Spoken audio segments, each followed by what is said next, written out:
Hello, survivors, and welcome back to the Free Fire MCPS Majors Grand Final weekend. It is day 2 of the Grand Finals, and so far Expand are maintaining a massive lead over the competition with 40 points over their competitors. Now, we are on day 2. We've got a 3-day weekend. Can anyone catch up to them, and can anyone really shut them down? Because so far what we saw yesterday, and AJ definitely did, was that Expand got 3 back-to-back booyahs on a grand final weekend. That is insane. My name is Emily. He's AJ.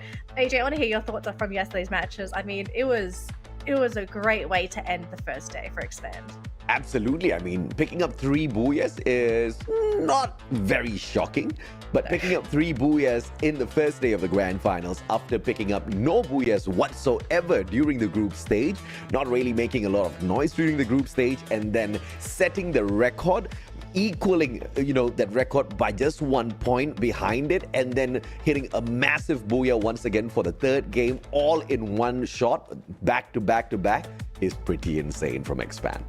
No, absolutely. And so far, they're on their way to possibly being our first repeat champion for an MCPS major. Because so far, up until this point, we have had different champions. So we could be looking at a repeat champion, but of course it's too early. We've still got 2 more competitive days to go, so we will see if that's going to be the end result. We are going to quickly flash some of the tournament formats here so you have a quick idea on what's happened. We did have our 4-day league stage where the teams had to play for their positions in that grand final.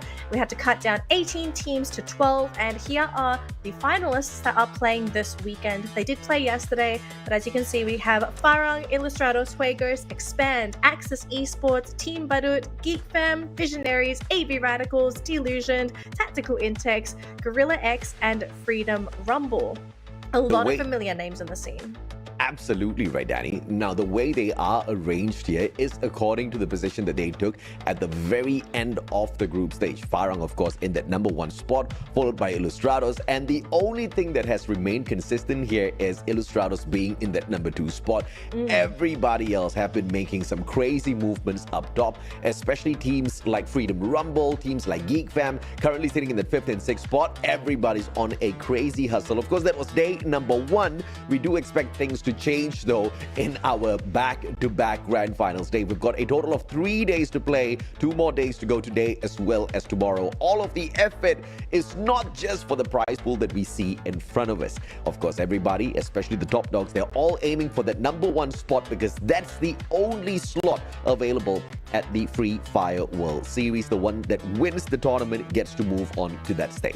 Yeah, and that's going to be even more prize money on the line. So this could be very career defining for whoever does manage to take that first spot this weekend. So very quickly, we're going to take a look at the point system that we're running for the tournament. It's very standard across the board. It's more or less the same we've had for competitive Free Fire over the years. But first place, if you get that booyah, you take home 12 points. Second will give you 9 points. Third will get you 8. And then as you go down that leaderboard, you can see that the bottom 2 teams, if you finish in 11th or 12th, you're going to take home absolutely nothing. But even if you come in at 11th and 12th, you can offset your lack of points with every elimination you get. So 1 elimination is going to secure you a single point, and we have seen it in a couple circumstances where teams, they don't do very well when it comes to their placing, but if they get those eliminations, they can still finish pretty high up on that leaderboard. Now, we do have our map schedule for today. We're going to kick the day off with Bermuda, then we're going to jump on over to Purgatory, followed by Kalahari, Alpine, Nextera, and then finally we're going to be finishing off with a random map. And I do love the random map because it can really throw some teams out for a loop. Yeah, no doubt at all. Now, you did mention the balance between the placement points as well as eliminations. I think a good example for that would be AV Radicals, right? Yesterday, they picked up a total of 36 eliminations, but only 16 placement points through 6 matches. So that's not like AV Radicals at all. And this seems to have been plaguing them, not just from the group stage, but from the grand finals of the previous season. So that sort of a performance have seemed to carry on for them all the way here into season number 6 that they need to fix. They've got 2 more more days to get exactly that done. Now, like you did mention, Danny, Expand dominating at the very top, and they might be looking for a few more points here, but we do know there are more hungry teams within Season 6 in itself. Axis, Illustrados, Farang, they're not too far away from them. A couple of matches can put them right back in the race for that number 1 spot. Yeah, definitely. And I mean, it doesn't mean that the teams in the middle of the bracket are out of the running either, right? It really comes down to whether or not you can pick up your performance for these next 2 days. You do have that opportunity to come back. But at the same time, I guess like you're also kind of hoping that some of these top teams are going to falter during the next 2 days as well, because if everyone keeps performing, you're not really going to be moving at any point. But yes. At the top, Expand, they're going to be the dogs to chase in this race. And Illustrados Juegos, I mean, they're the closest, but it's still 40 points. You're basically betting at this point that either somebody decides to snipe Expand for the next 2 days and hopefully drop their points overall, or Illustrados to just go ham. And the chances of Illustrados going ham, I think are actually kind of slim, because as great as this team is, I just don't see them being able to pop off like a good game that AV Radicals would have had in the past, right? Like getting a booyah and getting like 20 kills on the board. That is very rare nowadays, especially with how stacked this grouping is. Well, Illustrados were the trendsetters for the group stage. They were the ones who were setting records as well as breaking their own records. Basically, whatever Expand did on the first day of Grand Finals was Illustrados all throughout the group stage for us, right? So nothing is to say that they can't pull it off yet again here. And, you know, to your point as to whether or not teams do start gunning for Expand, I did assume that might be one of the strategies executed out there.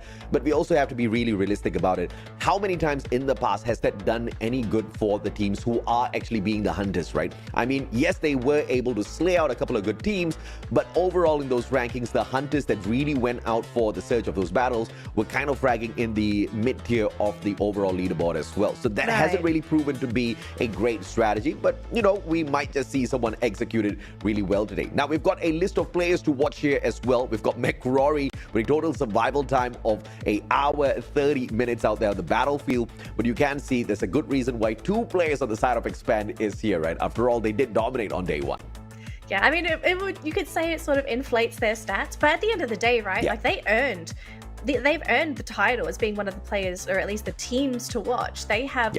I think I would even say overperformed, because coming into the grand final weekend, I had my doubts, because in some cases we have seen Expand kind of choke it out. I'm not sure if maybe they weren't fully respecting their opponents. It does happen, you have bad games, but I am impressed. I'm also glad that they're sort of coming back into their own as well, right? Because first 3 games I was sort of questioning things, thinking like, okay, are they going to be able to pick it up? And then they did prove us wrong in those last 3 games. So if they can keep it up, if they can find that mojo from yesterday and just continue on today, you know, honestly, really good chance of actually just being champions outright.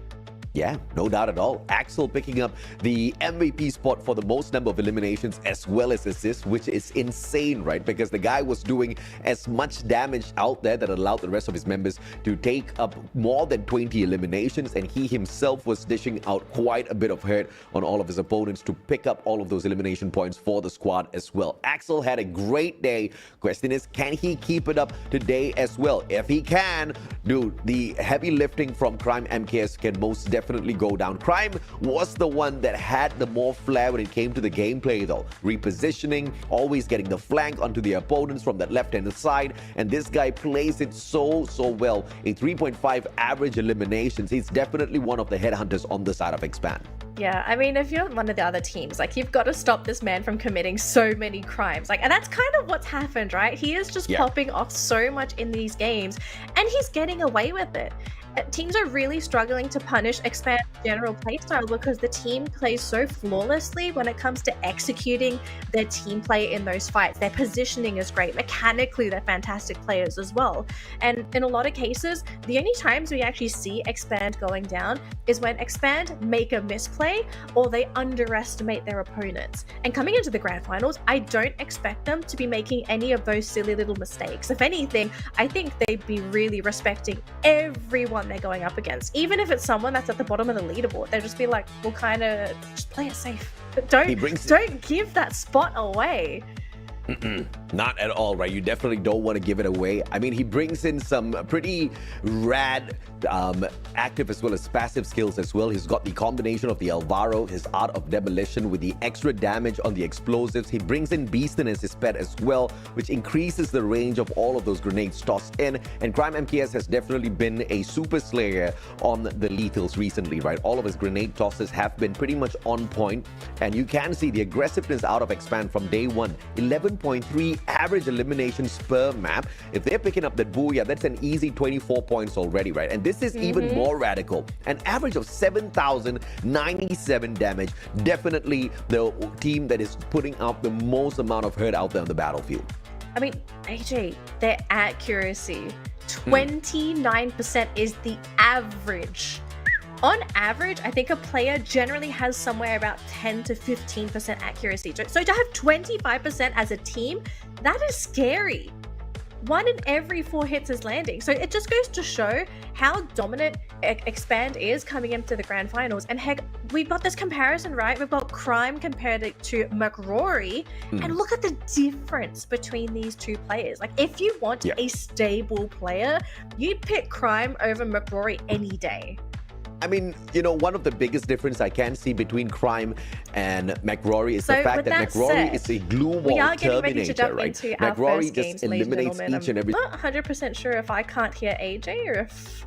what's happened. Okay, so I think AJ may have disconnected. We're going to get him back into the show. We're very sorry about that small technical issue.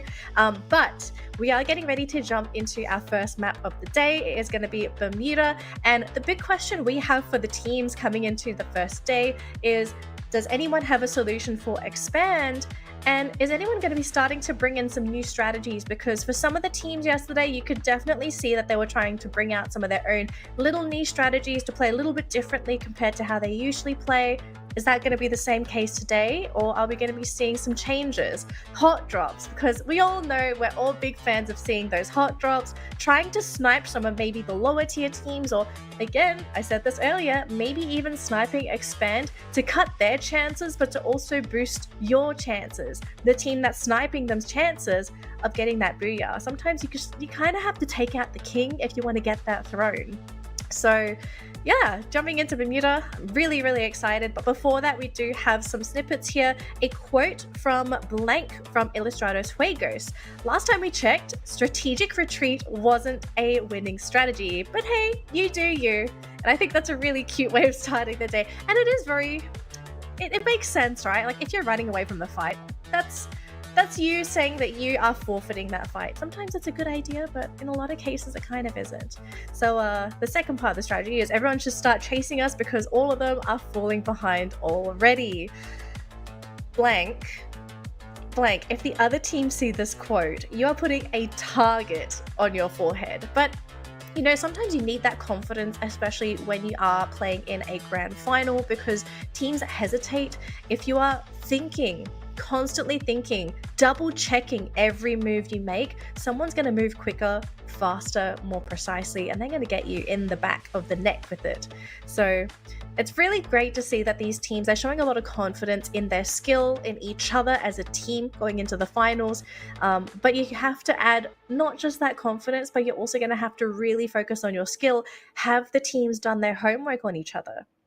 Because everyone did have some time today to look back at the VODs from yesterday, see where the teams are dropping. I mean, we already saw from yesterday that Ilustrados Juegos, they are still going after AB Radicals for those blue zones. And we are starting to see these teams also drop onto that blue zone.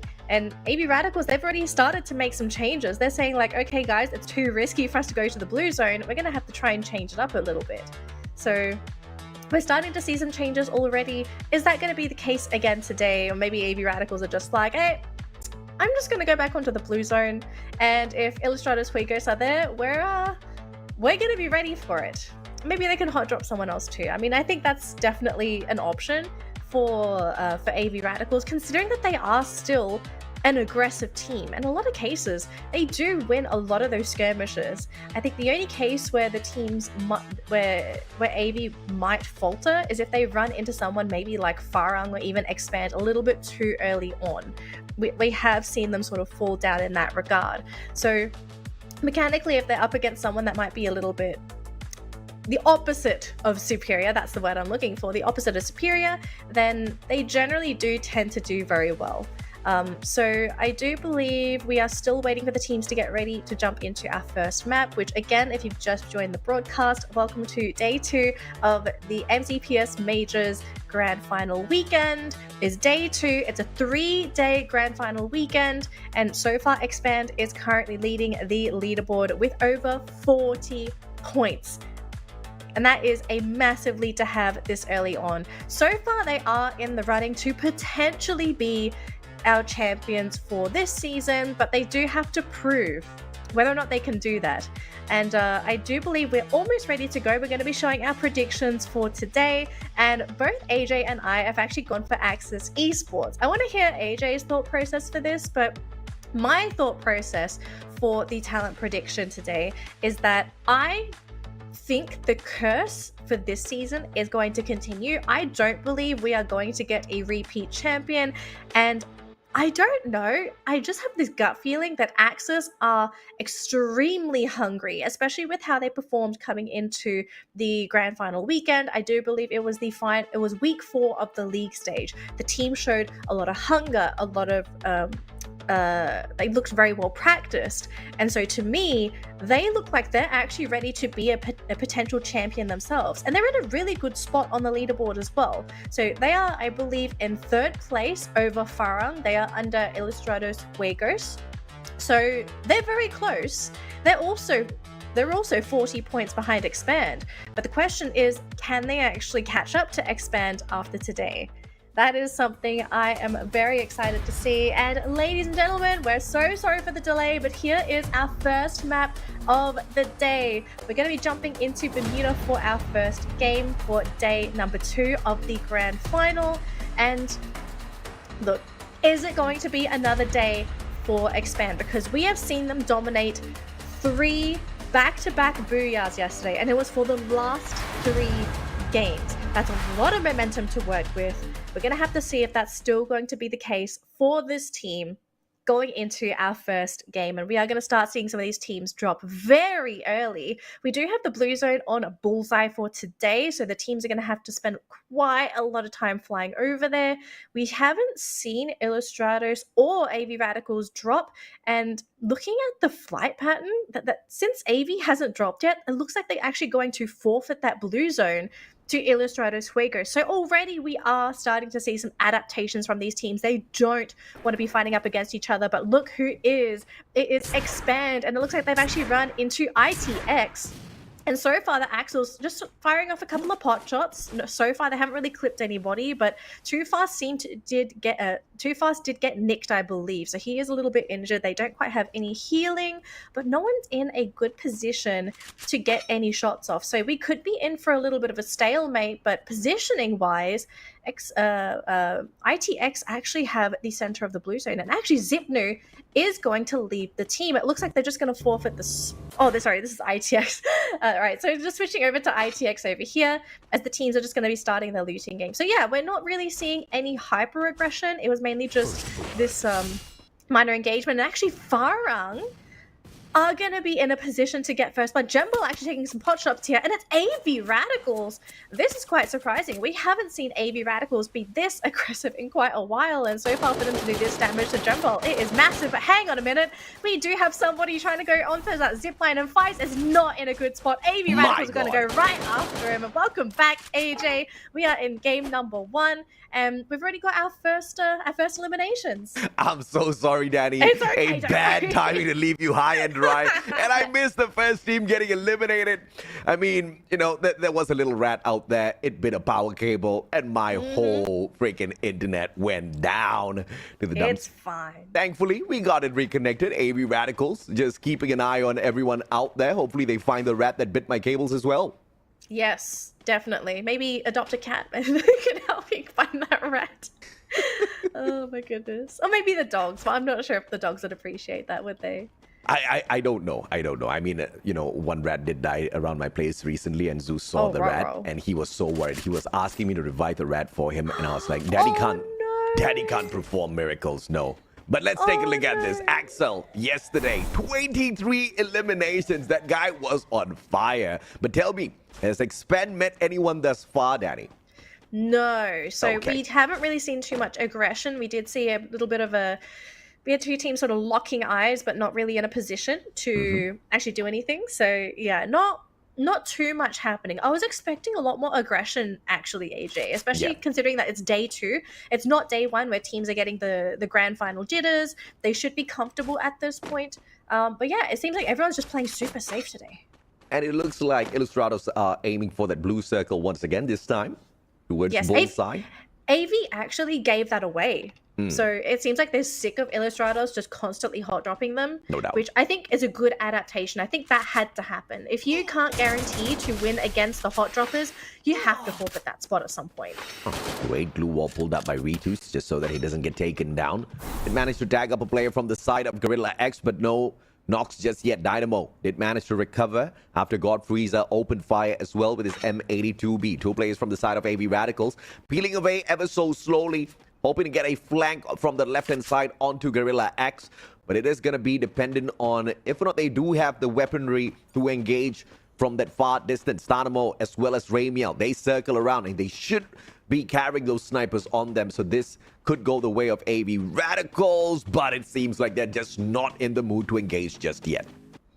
Yeah, they actually ran into Farang earlier in that game, and they did do quite a lot of damage to Farang. So I'm kind of wondering, are we going to see AB Radicals really pull off a good game this round? Because firstly, they didn't get crippled by Illustrados Quakers. We've seen that far too many times. So they are playing at full capacity. They're just not playing with the blue zone loot. Maybe this is the game where they say, okay, we're sick of just being in the middle of the pack. We want to be part of that top 3.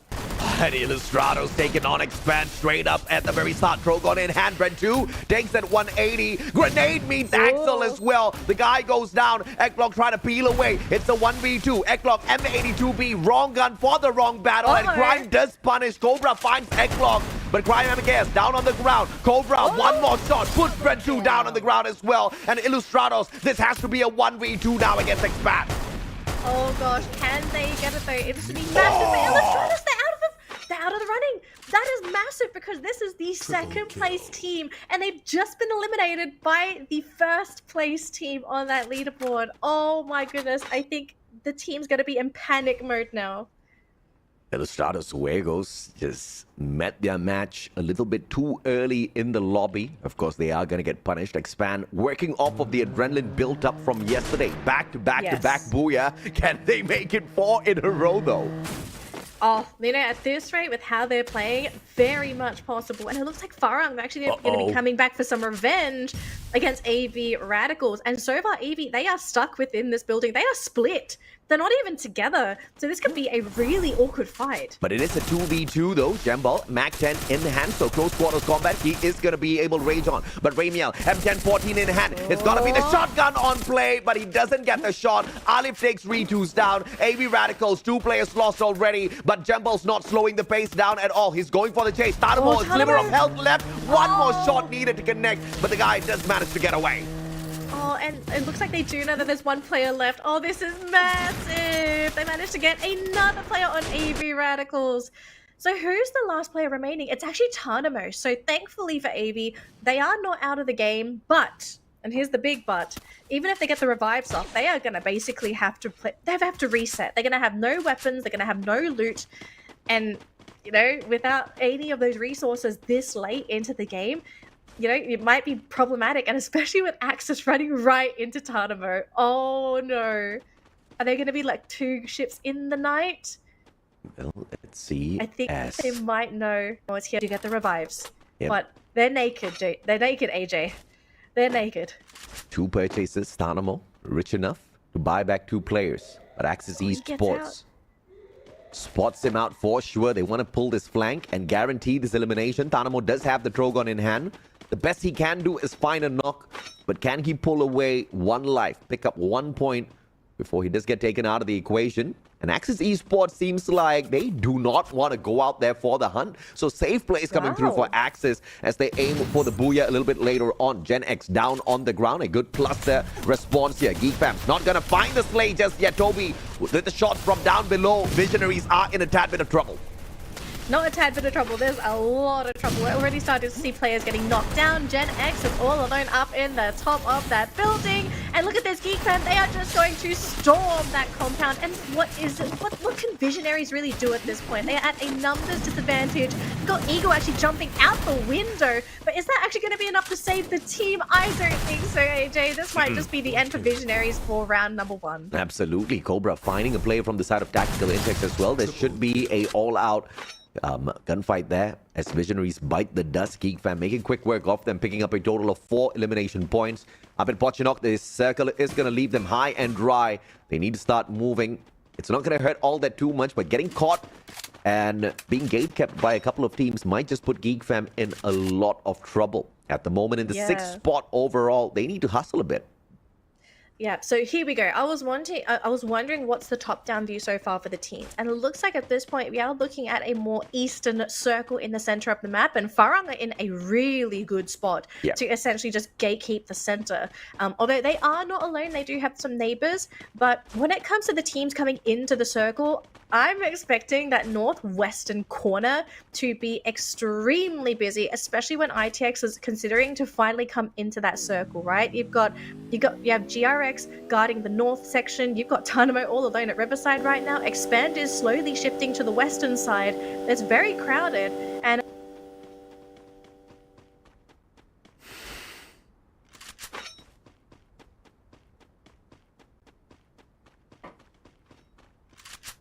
let's see how things turn around here for Freedom Rumble as well. Yesterday did pretty decent on day number 1, picking up a total of 57 points for themselves. Day 2 is going to be one that's a tad bit more silent. Expand circling around thus far with the most number of eliminations within the lobby. 5 to their name, but we know they're not going to be settling for just that. They want much more from this. AV Radical still continues their run on those revivals. 811 damage from Cobra. We know he's capable of so much more. We'll have to wait for that action a little bit later on. Tactical Intex have brought that one player right back, taken out by Team Expand earlier on, but Gorilla X looking to shut them down, but that rotation and the circles just not going to give them that opportunity to do so just yet. This could be really awkward if the two teams don't just... Although Tanamo might be in an interesting position himself, AJ. He's basically just stuck on the exit. Yeah, that looks like we're just gonna lose one there.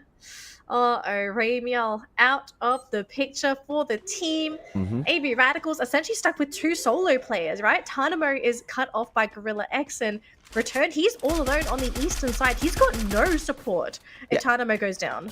Ritus is in here as well, but they just spread out all across the map. Yeah. AV Radicals need to find a way to regroup somehow, because they're not going to be able to sustain the solo man run. And I do believe they're not trying to play for placement points here. It's just that they are on a scramble out there to find those revivals. Stanamo meets Godfreezer, takes him down, and takes that point for the squad as well with the RGS 50 in hand. Axis Esports, on the other hand, meeting Tactical Intex out in the open. Mother Nature is there. A couple of trees to block those shots. They have to make sure they don't waste too many of those glue walls this late into the game, because it's about to get dicey out here in the open lands. Well, very ballsy play coming in from ITX, actually running up the hill to challenge Axis. And AV Radicals, they are on the side of the hill. They're going to be ignoring it. But so far, X-Ray, first player to go down. ITX, this is their calling, AJ. Can they win this skirmish? I mean, double nades, triple nades, they're bringing it all. Smooth finds Exact as well. No trades coming through. Phoenix goes down. Axis Esports, they are out. Tactical Index makes them bite the dust in the 9th spot. My goodness, there was no response there whatsoever from Axis. That was a beautiful, beautiful play from ITX. They were the ones to make that play, to run up into the hill, into the face of that wolf. And Axis, I was quite surprised they didn't actually punish ITX for making that play. But they missed a couple of crucial shots. ITX, they got within range to get their own shots in. And they just, overall, better play. really great play. Although it looks like AV Radicals, the entire team is in the game and they are slowly starting to group up. This has been a very interesting story for this team in the first game for day number 2. They have been split up. They are slowly regrouping. If they, honestly, if they get the Booyah this round, I will be extremely shocked with how scuffed this game has been for them. Yeah, the biggest problem for Axis here, they are over-dependent on X-Roy. The moment he got taken out of the equation, there was just no firepower left from them. And the next best player, Exact, was the second player that Tactical Intex took out. And of course, that was just sheer luck, right? They didn't know exactly who they were engaging with. Tactical Intex just gave it all of their best. And I love the tactics that Tactical Intex brought into that fight. Initially starting it off with those grenades first, but now Geek Fam going up against Freedom Rumble. Nap is in a lot of trouble. He erects a triple glue wall layer, and Gens is already in that, gets the shot. Nap is down on the ground. But Freedom Rumble's not out of the equation just yet. Gorilla X, on the other hand, they most definitely get kicked out. Geek Fam now looking for the final player on the side of Freedom Rumble. Yazid deep in the midsection of this map, and he's surrounded by so many of those lethal squads. Yeah, but we do see a couple of engagements. It looks like Geek Fam is looking to eliminate AV Radicals on the side. Expand here are slowly working down their opponents as well. Freedom Rumble, I believe. And then, yeah, it looks like some of the other teams are just chilling. TB, who's just hiding, maybe hoping that someone else goes down so they can get those placement points. But I don't think they're really going to be able to survive for much longer here as Expand. They're looking for eliminations. They're looking to extend their lead. And no one's really been in a position to really challenge this team up until this point. But can anyone topple the Titans? We are getting very close to this end game. But hang on a minute. Take a look on the eastern side here. ITX is challenging Geek Fam, and so far they managed to take down Hazik. Expand going for the back to back to back to back. Farang on the opposite side looking for the Booyah for themselves as well to make a good comeback in the grand finals. Who's going to get that? Expand in the first engagement first against Geek Fam. This is going to open things up for Farang from behind a little bit later on. Cobra with the Trogon pushing on in. It meets a cluster. Drops a little bit of HP. Too fast now pushing up as well. Look at the number of glue wall melters out in the open. Expand retreats. They just don't want to suffer a huge loss at the very start of this circle because they know bigger teams are awaiting them. Smart play from Expand. Smart play, but they're going to have to figure out how to get into the circle, right? Because Geek Fam are essentially zoning them out from that safe zone. But look at this though, Farang, they're also looking to position themselves in the center of this circle as well. The team's trying to find their natural places of cover. Got a nice rock over here, but so far Geek Fam, they managed to catch up. There's one player from Freedom Rumble, and that's going to be our 4th place team. Unfortunate for them, but hang on a minute. Farang looking to challenge Expand. Oh, this could get ugly real quick. Well, Circle's damaging Expand as we speak. Farang trying to take advantage of that. A couple of grenades tossed out, and they play the Circle really fine. Rosa in the hands of Aleph, but Axel does have a double glue wall right in front of him, and we know those Nairis are being played on the side of Expand. So extra iron in their glue walls that gives them that extra layer of defense to make sure those bullets do not penetrate. But Hazik does find the finish on to Crime MKS, and that's the very start. Both Geek Fam as well as Farang now trying to take Expand out of the equation. This is big because Farang are exhausting a lot of resources from Expand. It looks like 2 players down. Cobra not even going to bother with the revive. Essentially, he has to play that survival game. But look at this, though. It's a 2-prong attack. It's Farang and it's Geek Fam. It looks like 3rd place might be where Expand ends up in this game, meaning we are going to be looking at a different team to get the Booyah. No 4 back-to-back Booyahs. But the question is it going to be Geek Fam or is it going to be Farang? Yeah, Farang's really far away from that #1 spot. They need to pick up massive number of points, and we are talking a total of 54 to take the #1 spot away from Expand, but this is a good way to start. Geek Fam, on the other hand, not too far away, currently sitting in that 6th position. Now these 2 Titans are fighting off for that #1 spot. Glue wall melters once again, courtesy of Geek Fam. They still have so many of those. I thought they wasted it all against Expand.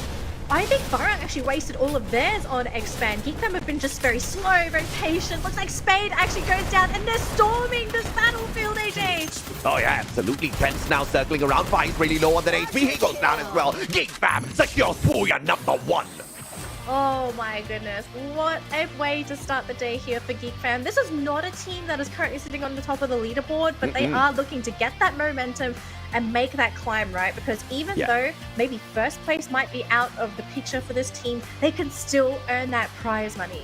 Yeah, absolutely. I mean, at the end of the day, Geek Fam, they do have to work a lot for their opportunities. But if Expand could pick up such massive points in one day, any of the teams should be able to get it done as long as they keep their heads in the game and make sure they avoid a lot of those initial engagements. Get to that final circle, keep your utilities at an all-time high so that you'll be able to rain it down on multiple teams, right? Once again, Geek Fam, and I think the biggest victory for Geek Fam in this matchup was just not even the engagements, but for the sheer pressure in terms of positioning out there on the battlefield, especially the final circle, using the terrain to their advantage. They saw a boulder. You're not going to penetrate those boulders with no matter how many shots you've got. The only thing you need to worry about was grenades, and Geek Fam handled that situation really, really well all the way down to the end.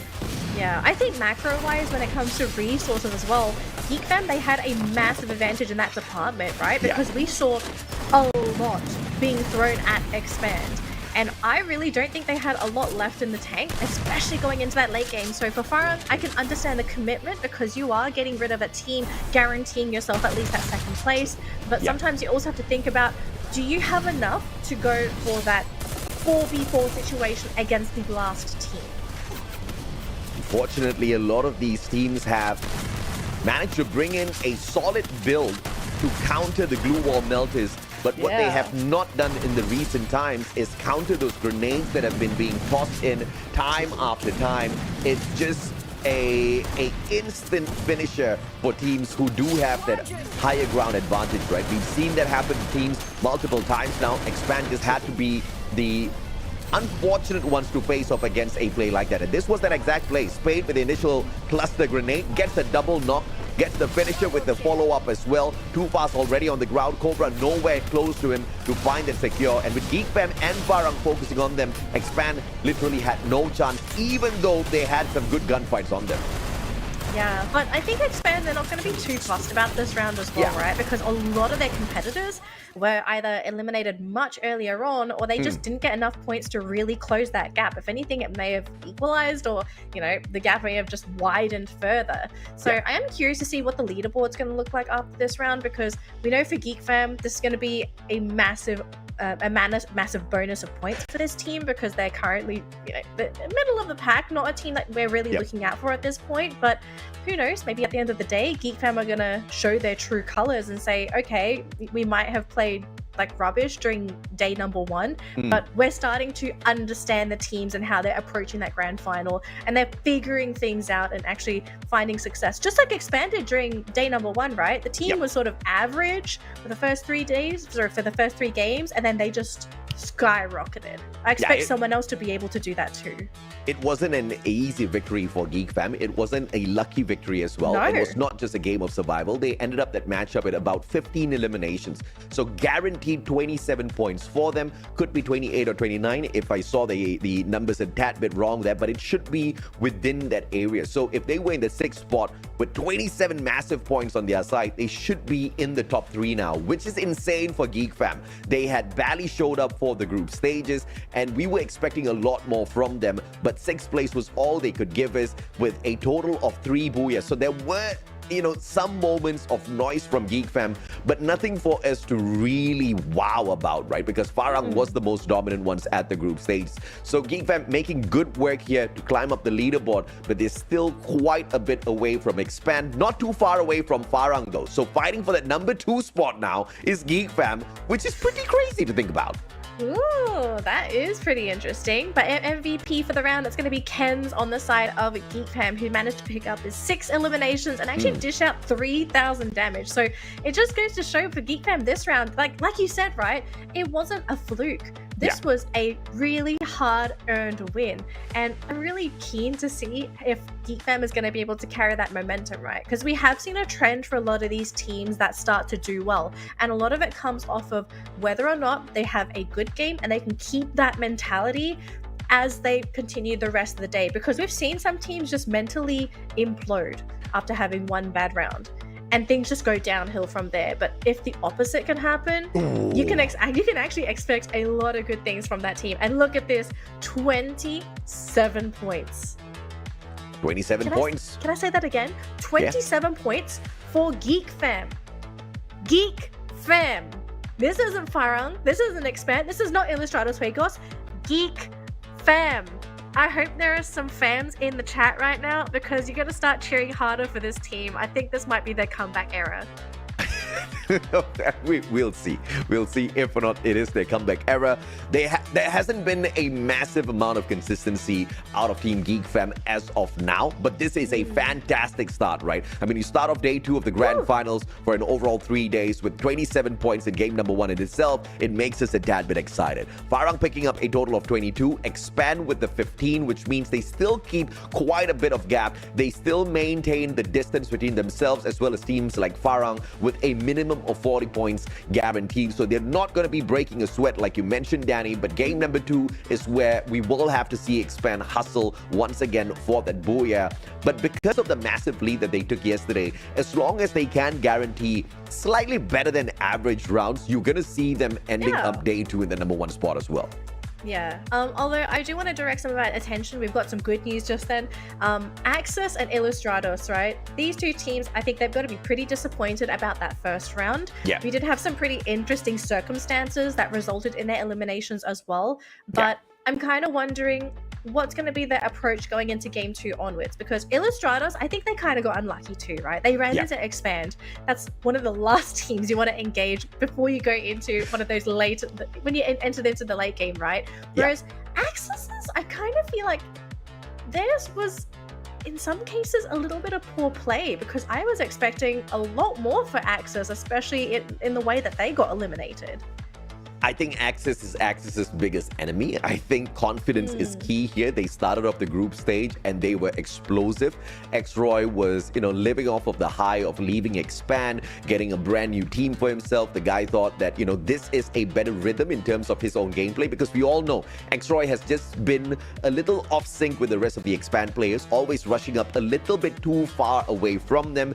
And Expand has gotten punished many a times in the past for such actions. But Xroy, with his new team of Axis Esports, Exact, I think the pace is a little bit more balanced, but the problem here is Exact is not the previous version of Exact that we used to see that was a super slayer out there on the battlefield. They heavily depend on Xroy to pick up the numbers for them. Exact is their backup player, and when you've got these players being taken down one after the other, starting of course things with Xroy and then Exact, the firepower out of Axis is instantly gone already. The backup players can't really do much in a situation like that. So obviously this is not something that the other opponents can really plan against them. You can't really nitpick exactly who you're going to shoot first. But as luck would have it, Axis just keeps sending these guys out to rush first, and what started off as a really good play for them is now backfiring. I think it also shows how that kind of team dynamic as well can be a double-edged sword, where you have one person that is essentially the guy that carries the team. I don't think that's like the best way to describe it, but like your firepower guy, I guess that's probably a better way to put it. If your firepower guy is the first person to get taken out, if you can't stabilize to pick up that player, or if they get eliminated before you can do anything, what is there left for your team? Because you've lost your main source of damage. Yeah. And it's really hard to recoup, especially if you're up against a team that is being hyper aggressive and is actually trying to run into you. So I think this is where maybe the team is going to have to look at themselves after MCPS is over and rethink their strategy for their team, because I don't think it's very wise to put all of your eggs into one player's baskets. You kind of have to equally distribute it, or figure out a play style where you can supplement that kind of player. Yeah, you basically want an Expand. You want a full squad that can get the job done. You want a squad that can back each other up, and if put into sticky situations, to be able to fight their own battles in those 1v1, 1v2s. Pretty much what Expand has proven that they could do. But that wasn't really a story that was proven all throughout Season 6 thus far, right? I mean, group stages, we saw a lot of experimentation coming through from Expand, and they were really working on the chemistry. The final 3 matches of yesterday, they exploded. But if you were to ask for a prediction after the first 3 games, I don't think the viewership expectations of Expand would have been very high at that point. But they've raised the bar for sure, though, and they've kept that bar up even with their average performance moving into game number 1. The biggest question is, can Expand strike again, or will some of these other teams who are desperately trying to catch up with them pull it off yet again? I think someone's got to rain on their parade. Basically, I'm saying someone's got a hot drop at this point. Like, you have to shut them down from the early game, because we've seen it in so many cases. When it comes to just plain 4v4s, Expand tend to just come out on top, right? Because their players are mechanically gifted. They are really good. It's really hard to fight against them on a level playing field. They need to be at a disadvantage somehow.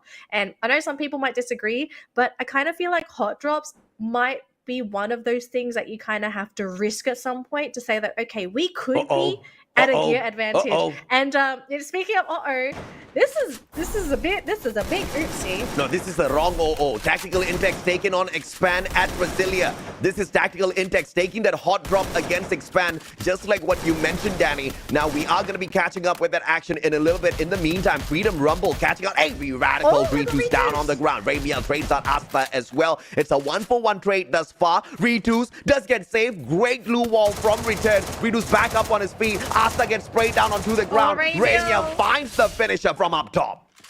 Doing God's work as well. Great position. He managed to pick up a weapon. Big advantage for AV Radicals to pick up their first elimination for the day. But it looks like we might see a 1v1 there. We've got Kaiser going up against Tarnamo. And this is a very awkward fight, but man, who's going to nick heads first? And it looks like Freedom Rumble. The entire team gets eliminated. Yeah, that's a pretty GG of a run for Freedom Rumble. You cannot hot drop AB Radicals like that. We are at crossroads, and the problem here is neither one of these two have really aimed for crossroads a lot in the past. I think both of them try to switch up their drop spots. AB Radicals, when you look at Purgatory, usually they do drop into Marble Works, and Freedom Rumble, on the other hand, they usually take fields, right? So both of them decided to move away from there and just ended up making that wrong decision. Yep, and I think all the teams now, they've all signed a peace treaty. They say, all right, everyone else, we're just going to leave each other alone. Yeah. We're going to loot. We're going to get ready, because we are probably, I'm going to call it now, I think we're going to get a river circle. Classic Purgatory, we're going to get a river circle, and that might make things a little interesting if teams get the wrong prediction for that final circle, especially if you're on the wrong side of that river. Tactical Intex not going in for a very rash rush against Expand. Expand respecting them in the exact same way, backing away from their favorite drop at Brasilia. This is very rare of Expand, but this is what I like. Maturity out of Team Expand, learning from their past lessons, not rushing in. You know, the Malaysians have this term, bar. That means you just rush on in there, don't use your brains, just depend on some of your muscle memory. And I mean, it works sometimes. It is a video game after all. I mean, if you're having some good time, you are on game day at that point of time, you're going to be able to walk out the victors, but you're leaving way too much up to chance. And that's just not the form of Expand we get this time around. Yeah, well, so, I mean, sometimes the caveman strat works, right? You just switch your brain off, you That's just go true. in. But not all the time. It's a little bit risky. So yeah, I don't advise the caveman strat. But if Expand does it, then sure, okay, I'm all in. We're going to have a quick look at some of the other teams here, and it looks like Ski Lodge has been occupied by Axis. I know some people are going to be wondering, like, hey, wait, why did Danny, like, kind of hate on Axis and then decide to put prediction on the Axis? So I think I said this earlier today. Hang on a minute. We'll talk about this later on, because we are starting to see a skirmish, as it's with Expand. Great. Nice. Blue walls, Prime, beautiful jump, and they find the trade. Cobra from afar with the AUG in hand as well. Backs him up. Godfreezer now with his own Drogon. A couple of drops with those grenades. Is going to find no connections whatsoever. Godfreezer pretty low on HP. Tops it right back up. Expand just on the opposite side of all of these blue walls. Trying to get the hop up on him. None found at this point of time. They have to flank around. Cobra down on the ground. Yan finds the shot from afar. The trade is there. Godfreezer finds too fast. But the barricade of blue walls allows quick recovery for Expand. Oh my goodness, and actually Gorilla X, this might be very awkward now, because they have two teams actually sniping from afar, and they don't really have anyone to support their player that's in the front. Dynamo is going to be in trouble, and look at this though. Too Fast pulling off a classic Too Fast, runs right at them, just shoots them in the face, and that's going to be a free elimination. That was such a huge opening for Gorilla X. If they were able to get the hits in with the Trogon, I actually think that could have been a wipe from Expand. Against the old version of Expand and their old strategies of splitting off into a 2-2 buddy spot, it would have 100% worked. The new and improved Expand, this is a squad I mean, and I'm getting this after a long time watching them play together out there on the battlefield, a brand new roster, and they know how to stick together. They know how to back each other up. They know how to play their individual roles so well. This is a form of expand I've not seen in a long time, and I'm loving it. It looks like we do have Team Butter here trying to go up against AV Radicals, but looks like so far AV going to have a very good time. He's getting some free pot shots, getting 3 eliminations, 7 eliminations, AJ. So they are looking to make that comeback, but Lucky might not be so lucky over there. 7 eliminations for AV Radicals, and you said it right, Lucky. Not so lucky as 3 players from the side of AVR going in for the chase, but he's got a vending machine right in front of him. The problem is, does he have enough money? Tanamo on that right-hand side flank. Vending machine right beside Team Badut. And Lucky's not stopping. He's broke. Yeah. He's broke. I think he has broke. Oh, no. Not so. Well, technically, he might be lucky if he can get out of this. No, he's not going anywhere. He's just going for a swim, and yeah. But they don't see him. That's it. Oh, no, they should see him now. Okay. That's it. Not so lucky. Bye, Lucky. Have a nice day, man. I'll see you the next one. Team Badut's out. Very unfortunate. But this isn't a team that's really in the running to take any of those top spots, unfortunately. So we'll have a moment to sort of think about what they want to do during that next game. This is great news for AV, though. They are starting to make that comeback. And hang on a minute, Axis about to rain on this parade for Gorilla X. Yan out of the picture. Another elimination, but this time for Axis, their first elimination. A little unfortunate for Yan. The action started off against Expand. They didn't really do well in that engagement, and Axis Esports finds a free one off of them. And that leaves us with just Haste. He needs to make haste to one of those vending machines or a revival platform to bring the rest of Gorilla X right back in here, because at the point of time, Gorilla X could definitely use some extra points, right? They currently sit in the 12th spot, and we only have 12 teams. Yeah, and I think he's going to come in at the right time too, because AV Radicals are going to leave that vending machine. So we could be seeing some... Actually, wait a minute. Heist has no money. He's broke. No, he's got a revival platform just outside of Mode House. So if he gets there, which he should be able to with AV Radicals moving away, this circle's not going to hurt too much. He should be able to do it, but this is a self-sacrifice, because by the time he gets there, the circle should have moved on to the next safe zone, which means the impact... And it's going to hurt. Yeah, it's just going to double up. So Haste is probably going to bleed out, unless he gets that zip line from Mode House, moves over towards Crossroads, gets lucky, finds a car, drives it towards that next circle, all in good time. We'll have to see if that's going to be how the story ends here for Heist, but yeah, we'll have to wait. But the rest of the teams, though, so we do have some good positioning from some of the other top contenders, right? Yeah. We saw Expand. They are sitting comfortably in the safe zones. They will be potential gatekeepers for teams that are trying to make it into that safe zone. We have Farang actually sitting in this little fishing hut here. We know that the fishing huts tend to be really good for baiting teams into getting free elims. But Geek Fam are going to run into De-Illusion. Now, De-Illusion are split. There are only 2 players on the top of this hill. But hang on. Oh, they weren't ready. They weren't ready. Oh my goodness. Kenshin down to the ground. Hazik with the Mac 10. Turns around 180, Kenshin. Beautiful shots. Yasta, Drogon as well. Only 2 more players left on the side of Geek Fam. De-Illusion from down bottom, trying their very best to take their players out, but a high ground advantage. Great blue walls erected as well. Saves Geek Fam from all of the trouble. Davis has gotten taken out of the equation though. 2 more players from the side of De-Illusion. They can try to cut down this distance and toss in a couple of grenades at them, but it will require getting face-to-face with De-Illusion. In the meantime, Gorilla X right back in here with a full squad. It looks like the revival from Haze is a successful one. Let's see if they can get the loot in, because that's going to be one of the major ways to come back if they can actually get some good guns on their team. But yeah, Gorilla X, the players have landed.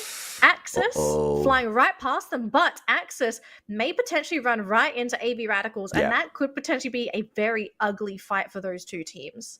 Very ugly for Axis, because AV Radicals is not going to suffer this all that too much. They do have decent amount of points on them already through the eliminations. So if... Yeah, and Axis desperately need those points too, because they're falling down that leaderboard.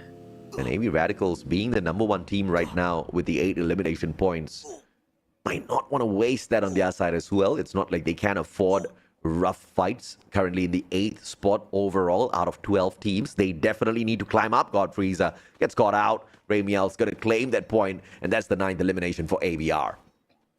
Man, AV are on fire this round, and we've seen what happened in the past, right? AV Radicals, you just give them that momentum. They can fly with it, but it also comes down to whether or not they make some mistakes, because we have seen this team lose a lot of momentum because they make a couple of silly errors, as they do have some confidence issues as well, I believe. They get a little too overconfident, and they just sort of give their life away, and Ritus pops the Orion just before he got taken down, so he recovers a tad bit. Backs away, Ramiel. Axis not wanting to play games with them. Gonna back away towards the vehicles and reposition. And this is a good decision made from Axis, because they're far, far away from the circle, and they just do not want to travel across the field here in front of AV Radicals and give them that upper hand. So they take that long rotation around Crossroads, probably towards the bridge, and they want to cross over towards Marble Works as well. So this is a fantastic strategy to reposition coming through from Axis. But this is also such an ugly circle as well, AJ, because right now it is not giving any indicator as to what side it's going to be on. So these teams are clapping their hands together and praying to their god that that circle is going to be on their side now. AV Radicals are just about to run into Axis here. So it looks like AV, they want to end this fight here. They want to end it now, and they want those points to get them back onto that leaderboard. Farang from the opposite side can get involved in this gunfight as well. X-Roy beaming past, 1 HP left on him, but a great glue wall saves his life, and Ritus catches him from the back. Axis Esports out of the equation, but now, can Illustrados pick up the final pieces here? AV Radicals hanging on with 2D lives. They went in for the rush, but perhaps just a little too rash. I mean, I said this a little bit earlier on. This team does have some confidence issues, and they were a little bit too overconfident in that fight. But we're going to skip on over here to Expand, who's actually run into a skirmish here with ITX. Now, we know Expand has been sitting in this compound for a very long time, so ITX were the ones to instigate this and actually try and contest for this compound. It's going to be tough to break through because Expand, they're in a really good position right now. They're just chucking a couple of blue walls. They've got lots of room to play with as well, just to avoid a lot of this damage. We see our 8th team on that leaderboard, but ITX, I think they're about to bite a little bit more than they can chew. One more. Good counter by the team of Expand. They back away, and what an execution. Too fast. Drogon rushes in. Red face, red in the face. Zap Blue down to the ground as well. Smooth follows up. Luffy all alone in a 1v4. I'm sorry, son. It's a no-go. Tactical index. They get their floor wiped with your face as Expand with the 8 eliminations. I think if they knew it was Expand, that team would have just bolted in the other direction. And AJ, it looks like we do have our circle. So Expand, they're going to have to move a little bit more along the coast, but look at the lack of cover. These teams are going to fight tooth and nail to fight for that compound, because right now I think Farang's compound might just be within that zone. If it isn't, then these teams are relying 100% on glue walls for cover. So it might come down to being who has the better macro. It's a smart play from Farang, and the position that they take definitely gets the circle. Farang, one of the better circle readers out there for sure. But Jembel down on the ground. Illustrados, Fuego's finding the first one. McCrory straight up in front of Fizer's face. Chargebuster drops him like it's hot. 2 players out of the equation already. Illustrados going in for 2 more. Spade as well as Aleph. The grenade being charged up. Eklock backs away. Expand going up against Geek Fam at the same time as well. Blue wall melters all around. The players from the side of Geek Fam can't run away. Hazik, good quick grenade. It drops into a cluster. Yasta finds Crime. Too fast down to the ground. Axel trades out Yasta. It's a 3v2. Geek Fam still with the advantage here though, with the high ground. Grenade dropped in. Prime MKS backs away, but here comes the blue.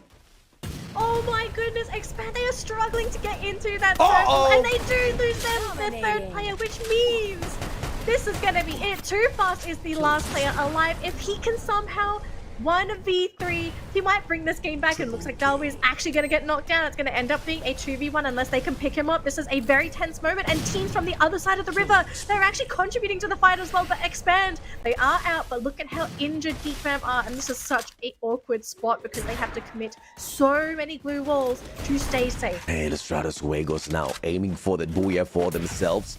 Can they Oh my get god, it? it's on their side too. Farang's taken out already. AV Radicals on the opposite side. Ramiel just out in the open a little bit too much. Retools down on the ground as well. No glue walls just yet. Return really low on that HP. Just one more hit can do them in, and that's exactly what happens. Eklock from across. M82B in hand. No glue wall was going to save them in a situation like that. But look at Farang. Spade is still alive. He's hanging on. Oh my gosh. It's an absolute miracle. Oh my goodness, this is Wait, Ken's went in? Oh my goodness, he has the biggest balls I have ever seen. He is on the rooftop and he is causing mayhem, but he just gets clipped immediately. McRory catching him on the head, and looks like Illustrados, they might be in a position to just take this game. They've got their full roster. Farang is still left with their one player, and hang on a minute, we do have that buyback, although McRory does get knocked down, and so does Dawiz. These teams, they're going to have to stabilize, try and pick up their players, but Geek Fam dropping 2. Oh my goodness, it looks like it might just be Illustrados.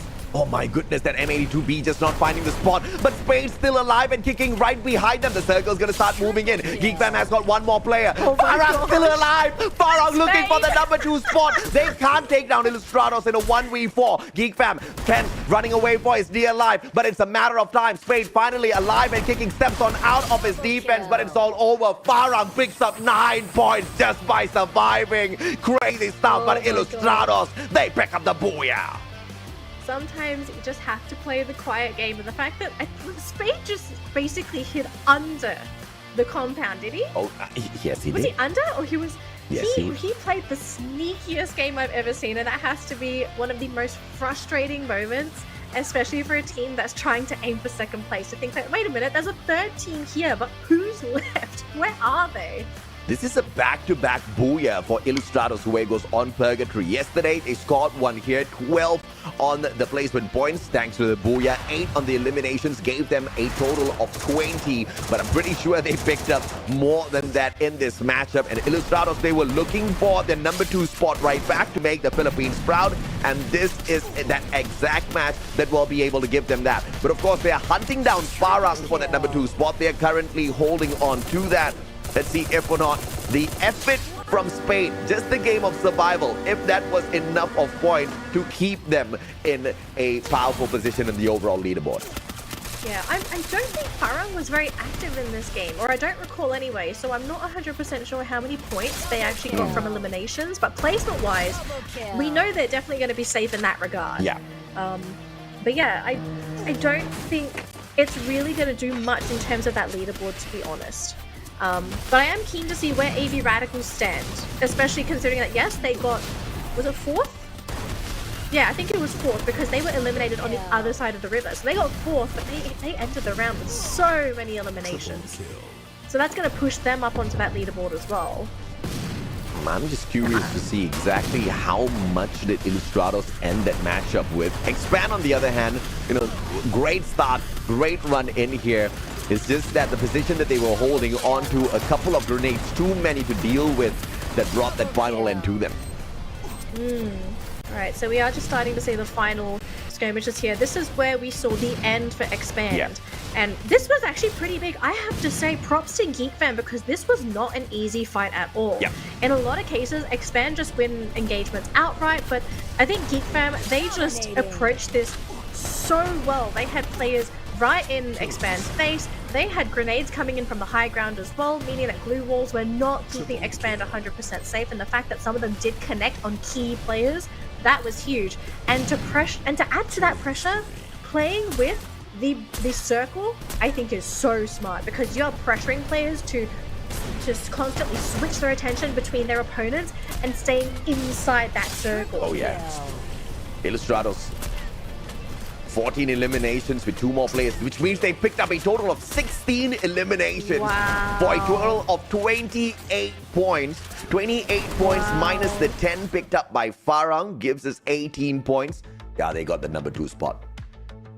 They got it. Man, I thought this was just going to be a Expand day, to be completely honest. I thought it's just going to be this team explode, pick up that lead again, but everyone's starting to show that they still have gas left in the tank. Yesterday wasn't a show. It wasn't a showing of that was all that they had. I think the teams, they did their homework. They figured out what they had to fix. They looked at their own strategies as well and figured out, okay, what do we need to improve on? And we are starting to see the fruits of their labor. And this is just day 2. We've still got another day after this. And this is only game number 2 as well. Speaking of game number 2, game number 3 I think is going to be pretty interesting because we are going into Kalahari next. And I think a lot of us know that Kalahari is a big favorite map of Farang. Ilustrados is really, really good at the game. The only problem that they bring in here is inconsistency. When they do hit, they hit really hard. We do not see below 25 points coming through from Ilustrados, right? They're usually in the 28s, the 29s, and they are setting the record, if not breaking the record for themselves. Unfortunate for the team of Ilustrados this time around, though. Expand already set that massive record of 31 yesterday, so it's going to take quite a bit of work to catch up, but they are in second place right now. So great job for Ilustrados because they not just represent themselves, they have been representing the Philippines all this while, and they've been gunning down AB Radicals throughout the whole competition. I think they definitely want to be the new top dogs out of the Philippines, and they're getting exactly that done through all of their gameplay. AB Radicals still seems to be struggling to find those placement points for themselves. Yeah, I mean, I think that's historically been an issue for that team, right? Like, they are really good when they have those amazing team fight days, but then when it comes to placements, like, I wouldn't put money on this team to really get a booyah, or maybe even top 2, to be completely honest, just because they do get a little bit too volatile when it comes to placements. It gets very messy for this team. I love them, I love watching them, I love the aggression, but if you're looking for a safe pick, I'm sorry, AV, you're not my first choice. AB Radicals has a opportunity to turn things around, though, because they're not... They do. They are quite far away from that number 1 spot. I would say a decent 70 points lacking in AB Radicals right now. If they want to get to that number 1 spot, they have to get 70 more than expand themselves in today's run, which means through 4 matches. So they need to pick up an average of 20 points per game, and at the very same time, they need to make sure Expand does not pick up any points just to end up in that number 1 spot. I think we are asking a lot from AB Radicals. They've shown us that they can play a very rough gameplay out there when it comes to the gunfights and still hang with the very best, but what they have not been able to do is consistently hunt down that final circle. Yeah, but you know who is actually hunting down those final circles? It's Ilustrados Fuegos, right? This is the team that has picked up some booyahs over this weekend. This is their second booyah? Yeah, Did they get Purgatory yesterday? Yeah, I think Eklog, one of the biggest difference that he makes and he brings to Ilustrados is he plays that M82B, great capability to penetrate through all those glues walls. And this is important because one of the newest meta is bringing Nairi in. Nairi's Ice Iron blocks out a lot of the damage on those glue walls. It makes it into an iron glue wall. So the penetration through those glue walls to find those connections makes him a deadly player, right? He's also got the combo with Raphael. Basically, he's got those silent shots and the opponents bleed out 90% faster. That's how he's picking up all of those eliminations. So great active and passive skill setup from him. 28 points. Once again, when Ilustrados hit, they hit really, really hard. This is a massive round from them. You have to hope this is not going to be a one-hit wonder for this team, though, because you want them to consistently perform like this if they want to have a chance at taking that first place for themselves as well, right? So the race of first place, it is still happening. I am curious to see what the leaderboard looks like now, but we are going to have a quick look at the game results. We can see how many points these teams took home after that round. And as you can see, 28 of those points went to Ilustrados Fuegos, AB Radicals securing themselves 18 alongside Geek Fam. Expand, even though this was not a fantastic round for this team, they're still taking home 15 points. And for every team underneath Expand, that means the gap between them is getting further and further. Farang, though, 9 points coming through from the placements, and that's all thanks to Spade, right? Total eliminations just 1, so you were right, a very slow round from Farang, and they were just hanging on, counting on Spade to just pick up all of those points for the squad, and he did exactly that. But of course, Geek Fam do manage to take over the 3rd spot, 101 points, 1 point better than Farang. Ilustrados Fuegos in that 2nd place, 43 points behind Expand. That is absolutely absolutely insane. Expand has still been able to keep that pressure up, but teams are slowly catching up with their gameplay as well. I don't know if they're slowly catching up. I think this gap is actually getting bigger, AJ. So this is pretty concerning for anyone that's actually looking to take that first place away. We've already had 2 games. The gap hasn't closed at all for any of the teams. If anything, it's Illustrados, GeekFam, and Farang racing against each other.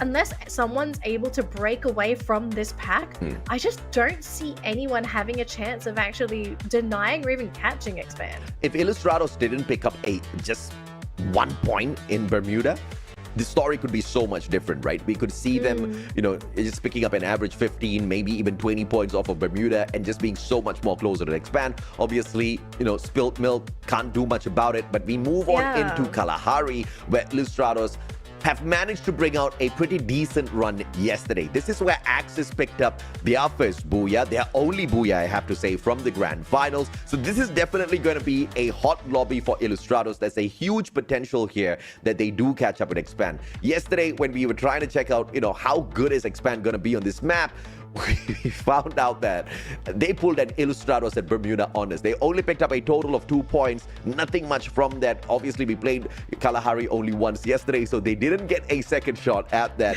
So let's see exactly where or how Expand feels about Kalahari today. Yeah, well, the thing is, if they're able to deny Kalahari from Farang and Illustrados, I think that's huge because this is a signature map for both of these teams, right? Yeah. They are both very good at Kalahari. So if Expand can just be like, oh, this is your like signature map, yoink. I think that's probably the best chance that these 2 teams actually have at getting those points and really catching up to Expand. Unfortunately, you can only have 1 winner. So at the end of the day, I guess best team wins. If neither of these 2 teams win and someone else gets it, then that just makes the top of the leaderboard really complicated because it's really a stalemate for 2nd to 4th, and Expand are just sort of laughing their way to the bank at this point. They're laughing their way to the Free Fire World Series. That's exactly what's happening, right? I mean, fingers crossed the boys get to do a little bit better than they performed the last time round at the Free Fire World Series. But, we still have to wait for that storyline. That's only going to be tomorrow. For today, it's going to be all about teams trying to catch up and Expand just maintaining that space between them, right? And you did get it right technically, Danny. We had a distance of 43 points, which have now become 44 points. So yes, the gap has just increased between themselves as well as Illustrados. But we want to hear what you guys think of MCPS, of the Free Fire tournaments overall. We've got a QR code here. Please do take a quick screenshot of that. We've got the viewer feedback form, and we hope, of course, you guys are enjoying the show. But we do know for a fact that a lot of you have got some sort of feedback that you want to share with us to improve the production quality as well as all of the fun and action that we bring to your screens. So please do participate in our feedback. Yeah, this is also for you guys because we want to make the show as amazing for the viewer as well as for the players. Yeah. We want the experience to be great for everybody, right? So if you do have 5 minutes of your time, fill out the survey. We want to hear from you because we want to make the next season even better than what we have done so far these past couple of years, right? Yeah. Because we haven't done it. The MCPS has been going on for years now. It's not a case of like it's just 1 or 2 tournaments. We've had 6 seasons so far. So season 7, let's make it the best. Let us know what you want to see and we'll see if we can make those dreams come true. Now, we've got 3 strong years and I'm pretty sure we've got quite a number to go as well. We've got 2 of these MCPS each and every single year. 1 of them qualifies you for the Free Fire World Series. The biggest of difference was the last time we had 2 slots. This time we only have 1. So the battle is hotter than ever. We're going to take a quick short break. When we come back, it's going to be match number 3 at Kalahari.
What's up, survivors? Welcome back to the MCP Majors Season 6 Finals Day number 2, where 4 more matches will be played before tomorrow's Grand Finals, where we've got 6 matches awaiting you guys. My name's AJ, I'm the Mustachio, down here with Danley. We are your casters for the day.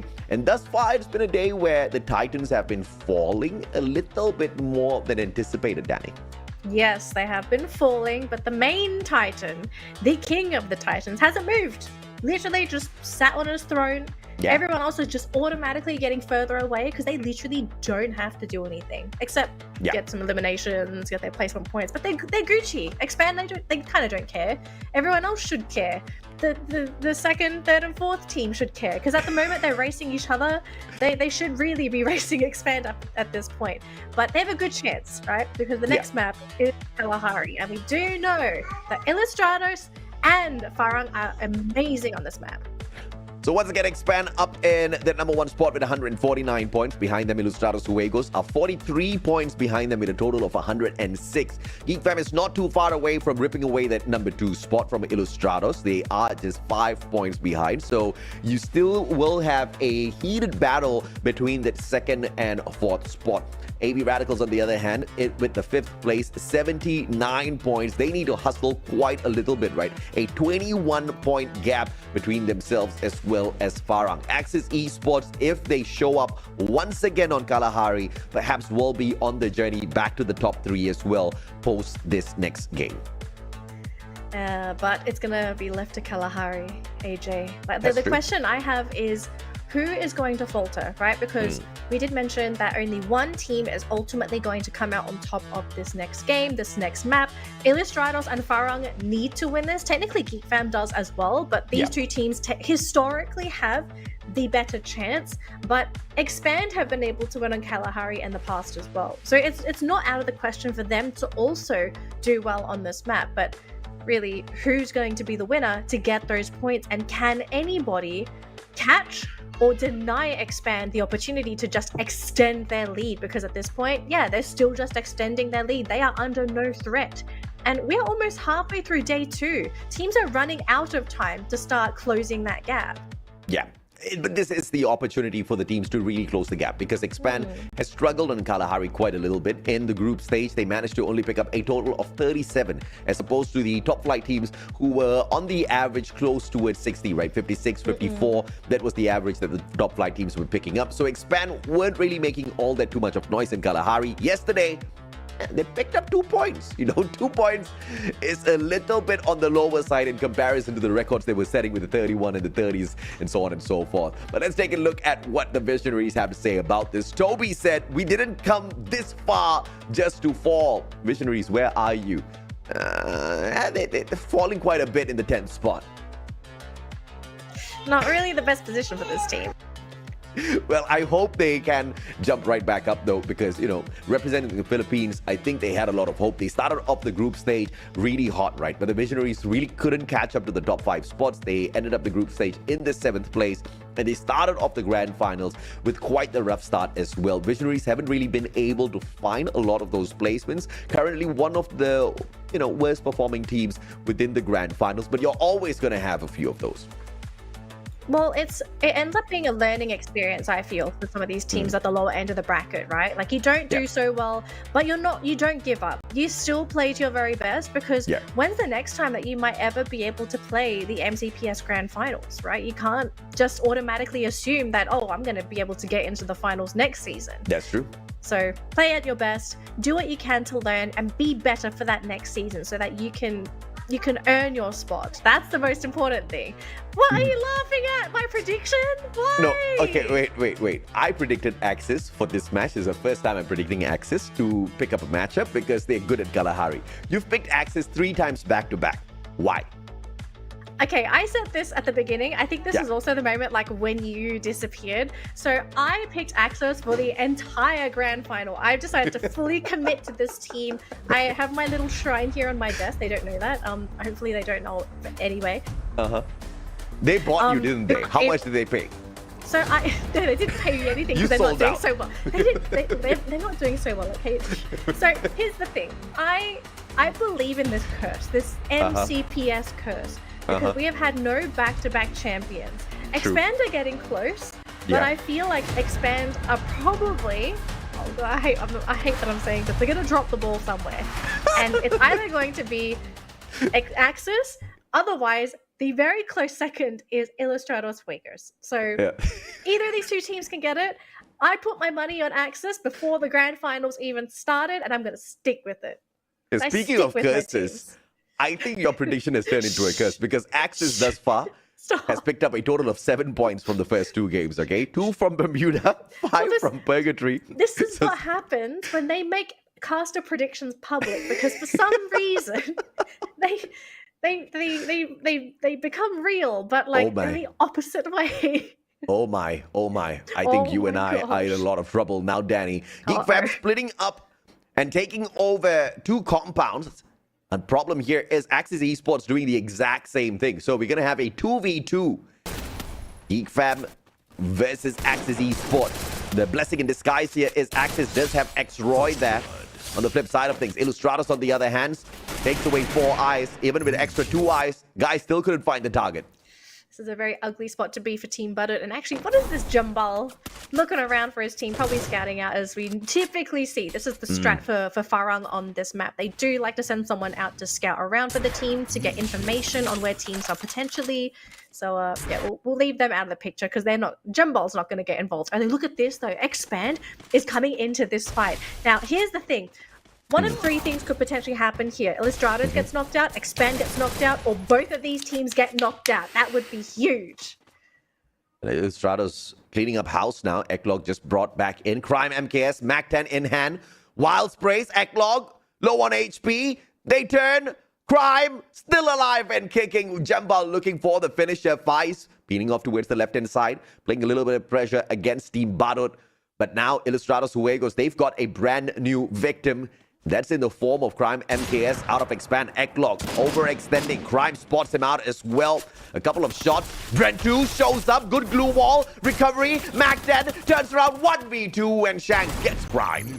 Oh my goodness. Not the best there, unfortunately, for Expand. But it was just Crime. So Expand, they do have information that there is a team in that area. And you can see right now, right, Axel, I think he's second guessing for this team. They're probably thinking like, it's probably not the best idea to go there. Although, hang on a minute, Axis actually getting a knock over there. That is very important for this team because remember, we're also looking at Axis, or at least I am anyway, to get their points.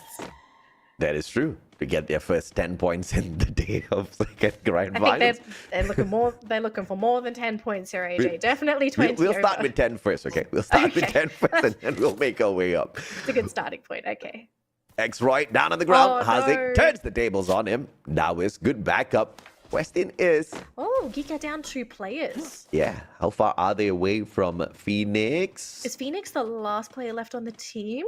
No, just the last player in this compound. Exactly. Okay. Circling around. Man of 4 still a little bit too far away. Phoenix should stay as silent as possible and not show up on the map just yet. Darwis right down below. Phoenix in a lot of trouble, and they coming back in? X-Roy's on the way back as well. Yeah, so Yasta's there. Oh, it actually jumps right on top of him, so both players actually getting knocked, so is Geek Fam going to be able to get that pick up? Darwiz is trying to aim for the pickup, and they will finish off the player too. So Axis, they will lose Phoenix, and Yasta going to get picked up. But Axis, they're going to keep going? Roy took a hot drop. He took out Exact from the back. Sorry, he took out one player from the back as well. So advantage no longer with Geek Fam. Hazik got taken out by X-Roy on the drop. Darwiz tries to turn things around. Exact down on the ground. Man 04, recovery.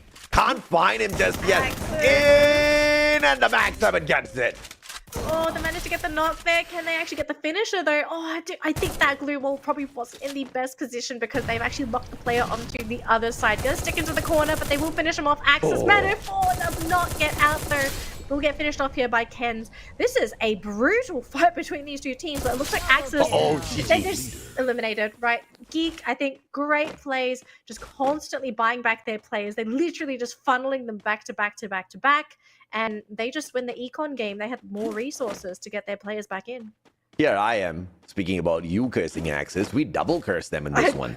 Look, I think your curses are worse because every time you predict a team, it ends really badly. Mine's a minor curse, but... Okay, I'll give that one to you. I'll give you. Sometimes, you just have to let the ladies win. Can we stop the predictions? Can we stop showing them, please? Please, I'm praying. I'm begging at this point. Oh my goodness. I mean, at this point, Crime MKS is just really happy because he's taken over Axel's top spot, leading the grand finals. 25 eliminations in total. Too fast, really low. And then HP gets sprayed down by Red 2 as well. Eklog just a little bit too far, but it doesn't really matter. Illustratus Juegos already starting off hot against him. Crime MKS a little bit too far away. The tags are there. McRory going in for the chase. The illusion can interfere as well. Expand in a lot of trouble. Yeah, this is a very interesting maneuver coming in from Expand. They are so spread apart. Cobra is with Axel. Crime is basically all on his own. So I guess like for them, they're just going to try and get the buybacks in, even if they lose Crime. But yeah, I'm not a big fan of this playstyle from Expand. Like, we're so used to this team moving together, grouping up, storming compounds. But to see them split like this on Galahari, it's just very bizarre that they decide to play so differently on this map. Because it doesn't seem to be working. But you know, maybe they'll prove me wrong because they do that a lot of the time. It's just reminding me of a story that I really hated when I was a kid: the tortoise and the hare. Right.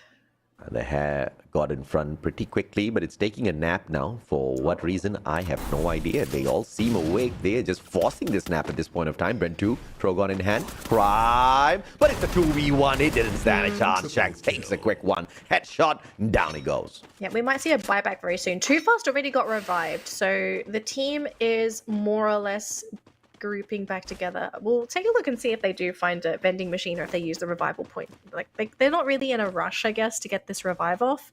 But positioning wise, very good circle here so far for Farang. It is centering down onto a refinery. So Farang is going to have a very nice top-down view over the remaining teams. AV Radical is going to be occupying that northwestern side. ITX very likely going to be riding into Gorilla X, and Gorilla X in a good position to gatekeep Geek Fam if they really want to. Bottom side, we don't really have anybody in a position outside of De-Illusion to potentially gatekeep, but outside of that, like, it could be anybody. It kind of depends on who gets into that circle first. So it's mostly going to be that top section of the map where we see a lot of that action. And we can already see right now, Gorilla X, they're starting their assault onto ITX. Gorilla X is going to be kept busy here by Tactical Intex, which allows Geek Fam to pull that full flank around. Great positioning. Oh no, Geek Fam! They're turning 180. They're getting right back into this action. They want to play third party. Tactical Intex in a lot of trouble, but Geek Fam out in the open. Tactical Intex needs to strike, and they need to strike right now. A couple of shots onto Zapru as well. Dawis, Hazik flanking around from the left-hand side. Hazik's shots will connect with Luffy. No player gets taken down just yet. Haze on the other end, playing the pressure from afar. Luffy in a lot of trouble as Geek Fam swoop on in for the finisher. Geek Fam, if they can do really well here, they will definitely be the best performing team. Thus far, they are with a total of 45 points picked up. That's the most from today.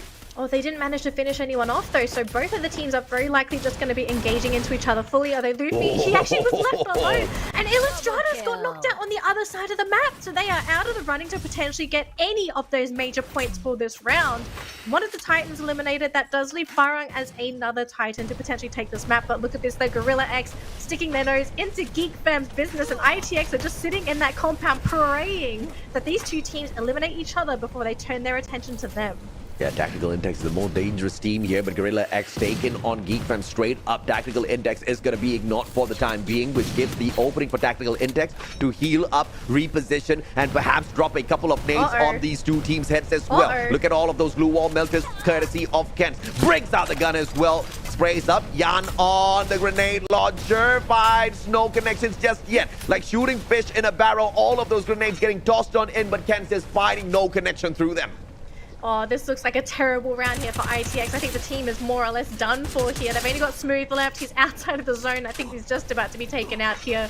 As Gorilla X hunting for these eliminations, they do finish off Tactical Intex here, but they only got 2 eliminations so far. And now they have to deal with Geek Fam, who is in the zone. Gorilla X are the ones that are outside, and they are spread. They are not in a good position to potentially engage into Geek Fam, but they might feel pressured like they have to at this point.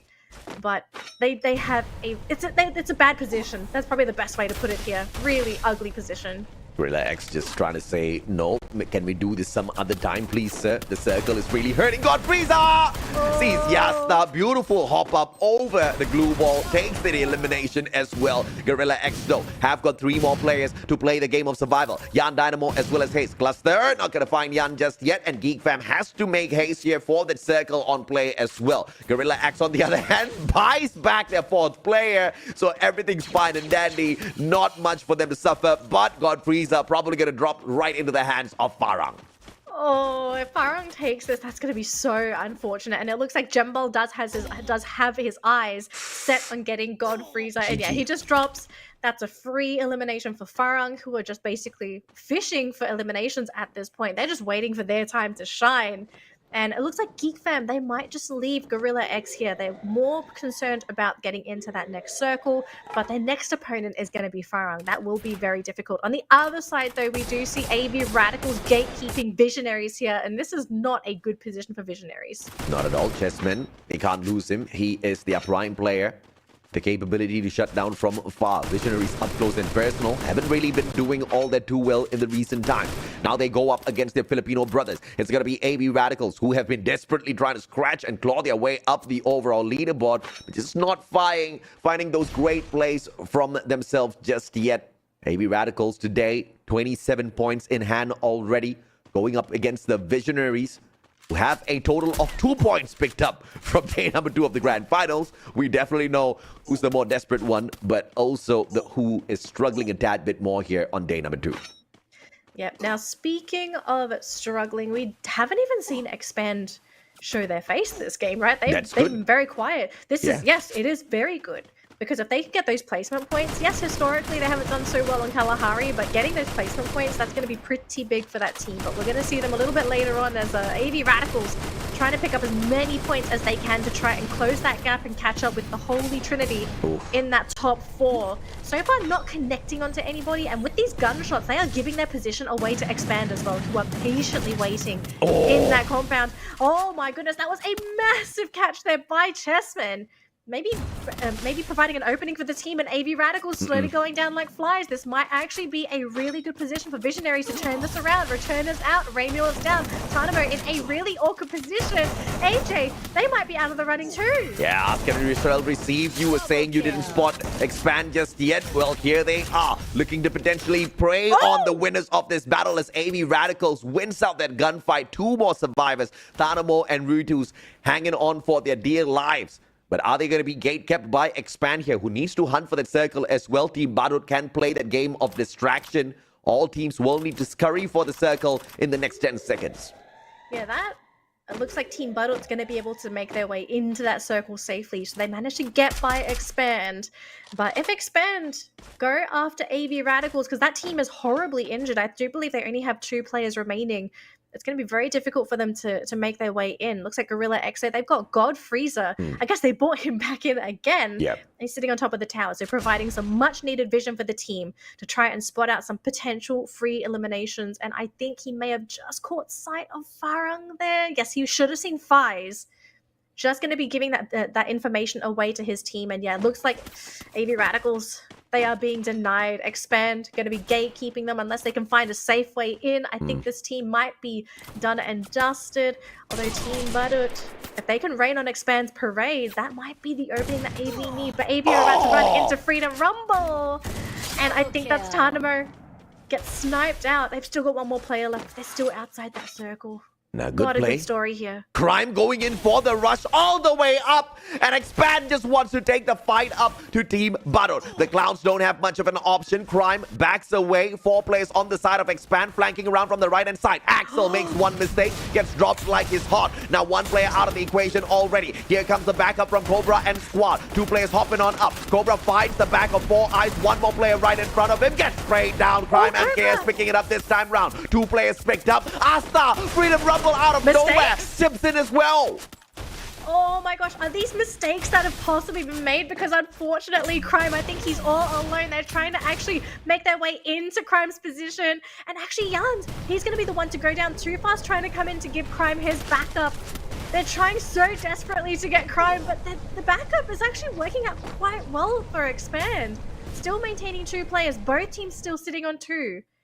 Are they going to continue with the commitment though, AJ? This is probably one of the weirdest fights I've seen in Free Fire for a long time. Yeah, it was a tough fight just at the edge of this cliff here. There's not a lot of elevation. It's really hard to aim in a situation like this. Looking up, looking down just gets a tad bit crazier, but too fast, really low on HP. Gets knocked down by the blue. Crime MKS now losing in his P as well. From up top, it's going to be D-Illusion keeping that pressure up on all of these players. Darwis trying to circle on in. That's Tatsuya Dash saves him the trouble of dealing with Raz as well as his Groza. All of these players playing up of a scramble of a run towards this final circle here, but Expand still hanging on through Crime. It looks like Lucky and Crime managed to make it up to the hill, but they are the lone survivors for their team. Geek Fam, though, out in the open, just being shot to hell by Farang, who are sitting on 6 eliminations. This team has finally come alive as teams are encroaching on their territory.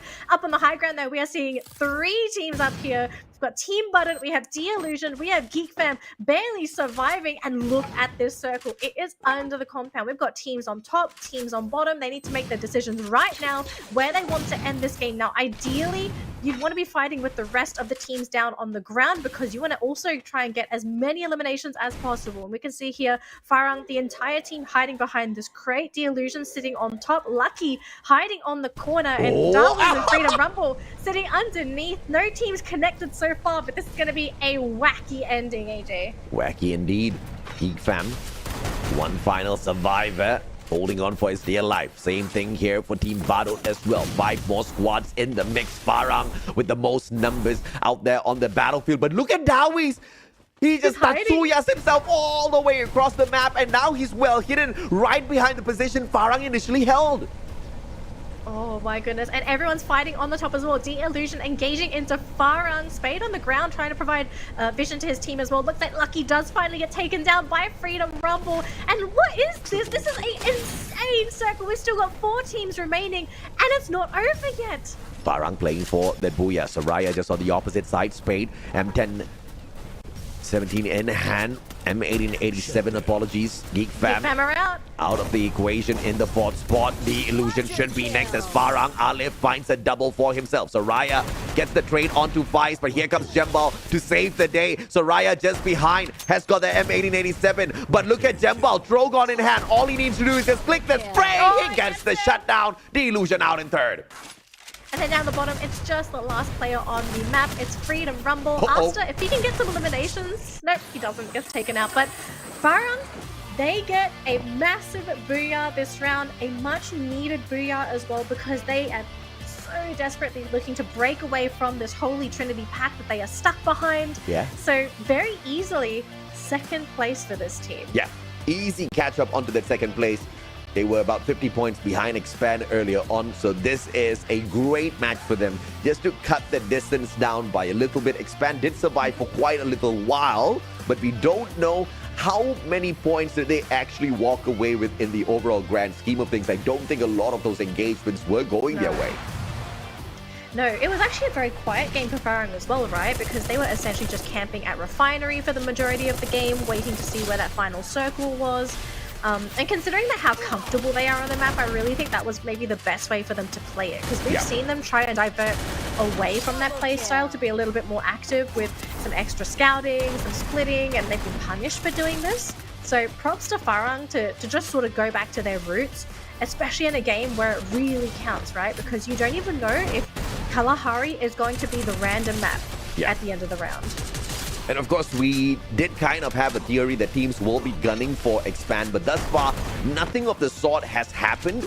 So I think the team can just go back to their usual strats of just playing their more comfort zones in terms of that initial drop and just looting their way into it, the final circle, just like how they finished off with the massive back-to-back rounds yesterday. The final 3 maps was exactly where Expand woke up in the competition, and we are reaching to a situation like that as well. Now, this next map is gonna be at Alpine, and this is where you can definitely see your Malaysian champs rise up to the occasion. Yeah, that's going to be a pretty tough one, right? Like, the competition is going to be very aware that that's going to be the map that you need to deny to be able to get that gap to close as much as possible. But remember, right, signature map, they play such a big role, especially for the titans of this grouping, because that's where they're going to get the most of their points. So again, I'm wondering, is it time to pull up some crazy hot drops? Like, I think on signature maps, you really need to somehow put the pressure on these teams and just not let them have a comfortable game. Like, if you wanted to deny Farang, everyone knows they drop from Refinery. You would try and pressure them on Refinery. Yeah. Snowfall is exactly where Farang loves to hunt down on Alpine. The forest red for the side of Expand if they do get hot dropped, I will be super shocked. But, if a team that's not super prepared for that hot drop does take on Expand, then it's just going to give them that exact opposite of a result, right? Early head start, early 4 points on the pickup. It's all going to be a 50-50 situation. But I think Expand has been pretty cheeky enough in the first 3 rounds. They haven't really picked up massive number of points for themselves. A total of 30 from the first 3 games, which it gives us an average of 10 points each, right? So I think that was, 30 from the first 2 games. So that's an average of 15 points. If they can do the same for this 3rd game as well, I think they've done enough. And if they do start running away for the rest of the 3 matches, then they're going to be untouchable throughout the whole grand finals. Yeah, have you got the numbers for how many points Expand got for this game? Because I think off the top of my head, I'm probably thinking like 10. Yeah, around there. 12. Yeah, like 10-ish.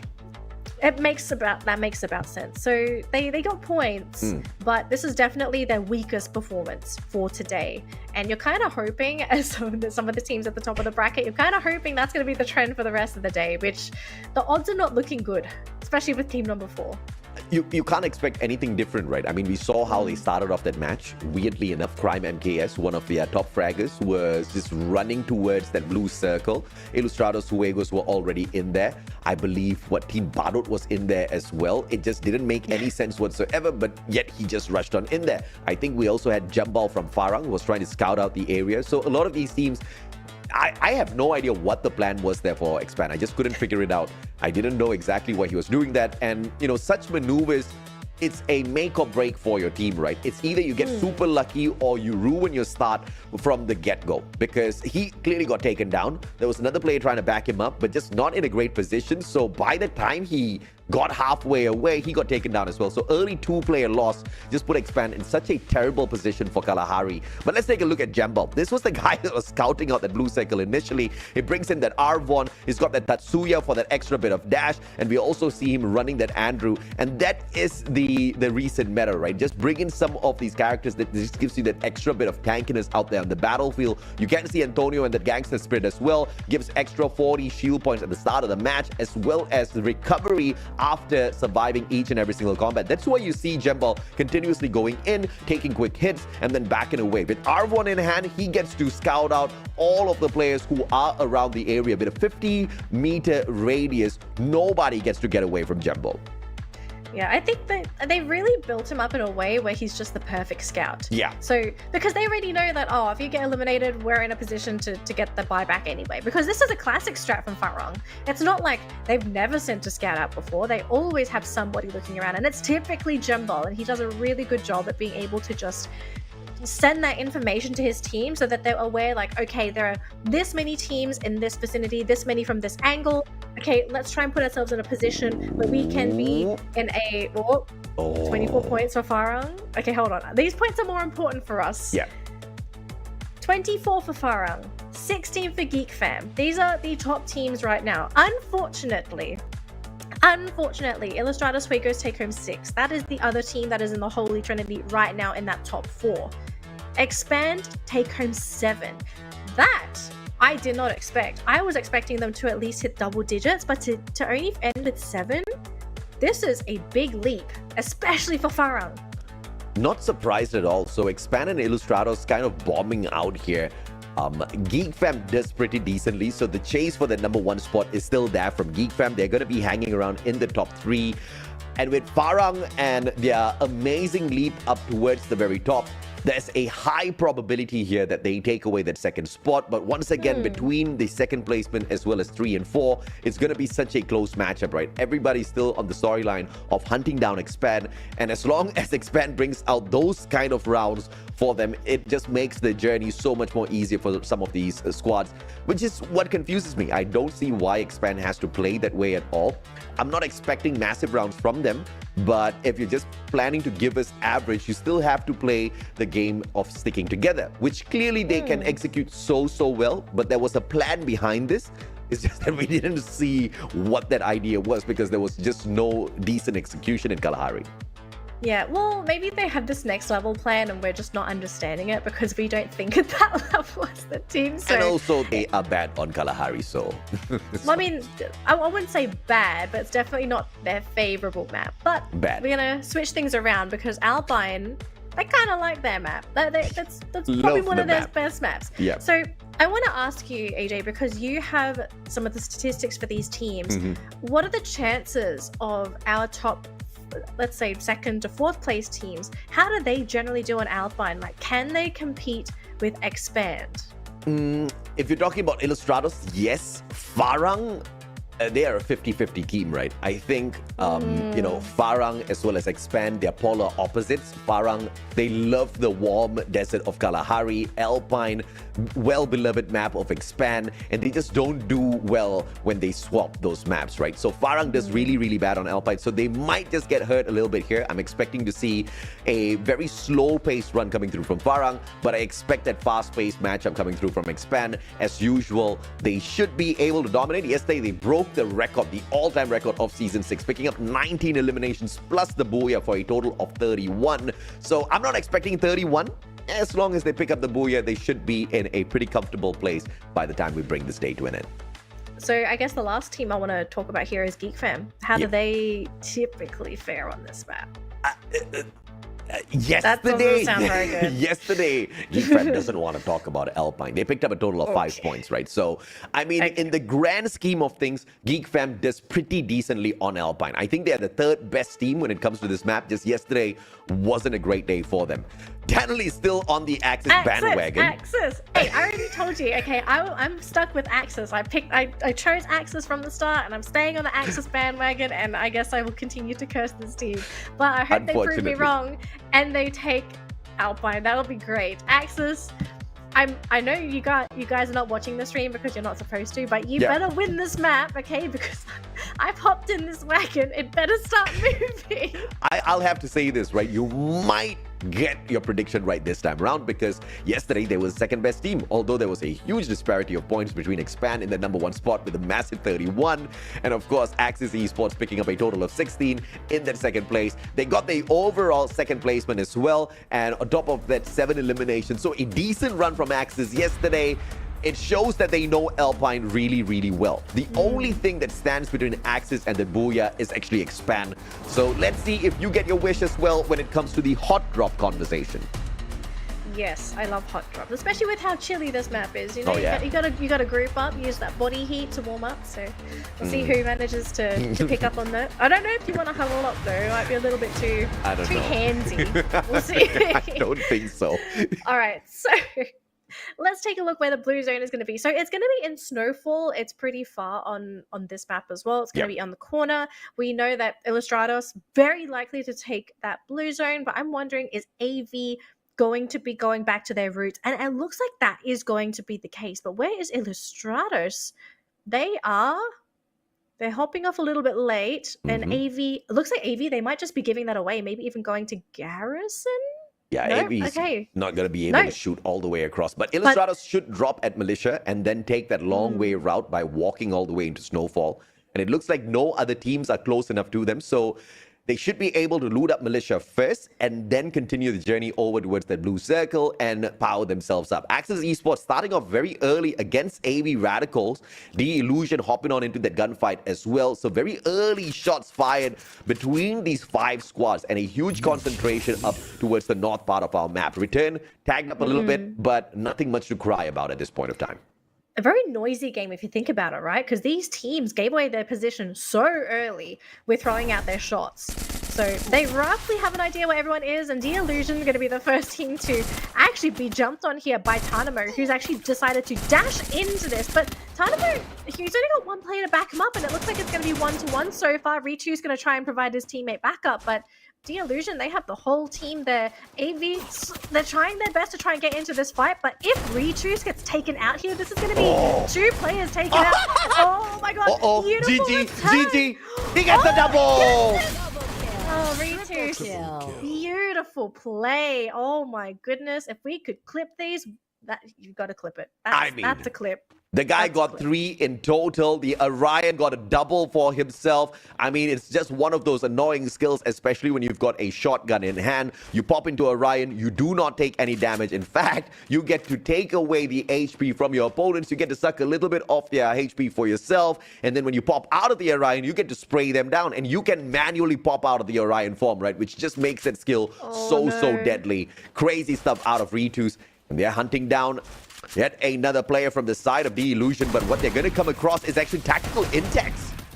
Oh, they're trying to get the buy back. Oh, they don't get it. So close.